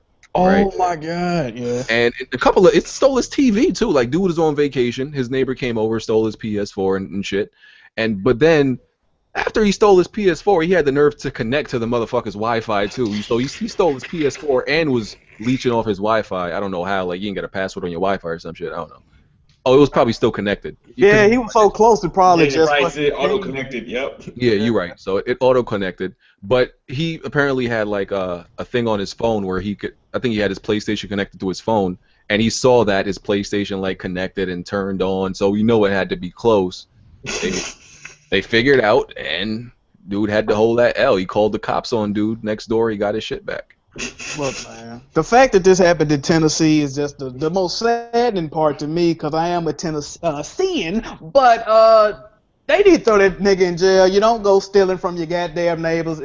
Don't do that, bro. Damn, he stole the PlayStation, the Wi-Fi, and the TV? Yeah, man. Oh my god. I wonder if he had the Kinect on and was like, he turned, not the Kinect, the PlayStation camera, and when you turned it on, you know how you basically like sync in by your face? Yeah, it probably showed like, oh shit, it was you, motherfucker. Bruh. Like, why would you stay connected to the Wi-Fi? That's the thing. That's the crazy thing. Like, he stole the Wi-Fi, son. That is just out of control. Wait, a few months ago, didn't some dude literally drug his girlfriend, gave her like a sleeping aid so he could play PlayStation? Yeah. Oh yeah, that was a while ago, I think. Yo, these dudes do anything to play games, man. Yeah. I'm sorry, bro. If you steal something from out of my residence and I know where you're located, I'm tying a red bandana around my forehead and I'm gonna light your apartment up like a goddamn Christmas tree, nigga. I don't give a fuck who in that motherfucker. Like, he ought to be thanking his lucky star, dude. Call the police. Yeah. Cause around here, that shit. Hey, man. Okay. Sony's opening a new mobile gaming studio. Why? I don't know. They already did that like 2-3 years ago. They're coming out with a new handheld. Making money. I hope they're not dumb enough to make it. I hope they are. Nah, they never should make another handheld. Nah, they should, man. Nah, they should. Nah, they definitely will, man. Hopefully, hopefully they don't lose out on what's it called, Monster Hunter again. If you like throwing your money into a black pit, then sure. I mean, man, I got enough to do that though. I mean, if that's your hobby, wasting money, then sure. No, I think this for like the PlayStation mobile games. I think it's more like towards that audience. But like I said, they did this like 2 years ago, and they announced this big initiative at E3. Took up about damn near 10 minutes talking about this shit, and they closed it down. But now they reopened it. It's weird. They closed down some shit just like this, like not too long ago. Reopen it. So it's about that time for us to get the hell out of here. Yeah. All right, so we can get to these outros. Jack. I just appreciate everybody for rocking with us, man. We had some constructive conversations this week. Didn't nobody get called at their name. Very positive podcast. So yeah, that's it. Mystic. Oh, I was happy to be here. It was a lot of fun. Appreciate for you having me. for coming through. Mystic's and everybody else's link will be in the description, so y'all can check his channel out. Cloud. What's up, people? It's DC. As always, thanks for having me here. And just for the record, the PlayStation Vita is the best system all round. I would throw away my PS4 What? and just have a Vita all day. Wow. Look. DC. Hey, it's my outro, bro. Let me have it. Okay, I feel you. I'm just gonna say I own the Vita. And I wouldn't go that far, bro. It's I nice. would. It I is would. nice though. I would. And as always, you know, you can find me on YouTube if I put up a video every now and then, but I work a lot, man. I really do.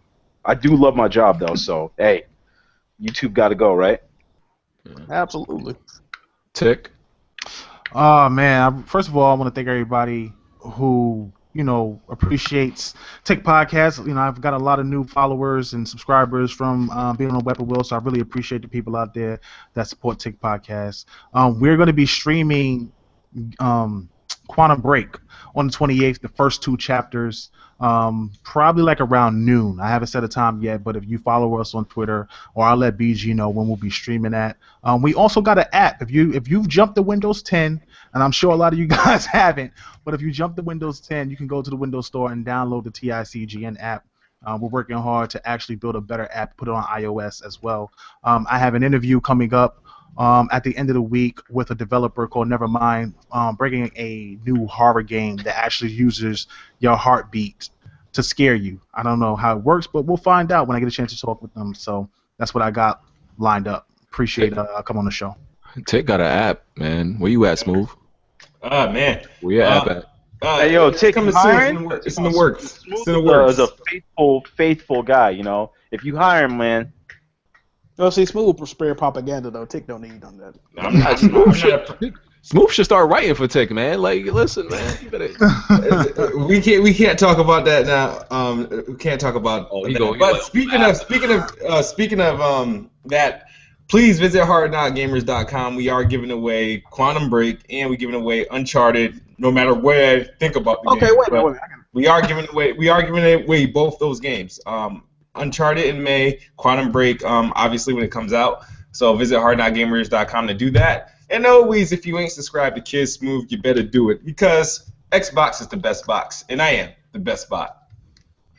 Fuck out of here. Hey, Smooth, I got a question though. Now, say for instance, a pony was to enter this Uncharted 4 giveaway, a commissioner of some sort. Would he have a heightened chance of winning since he's such good friends with Kid Smooth? Yes or no? It's a fair system, but I would say, looking at the entries, I'm going to say majority of PlayStation people are the ones that entered the drawing. So that yes, no.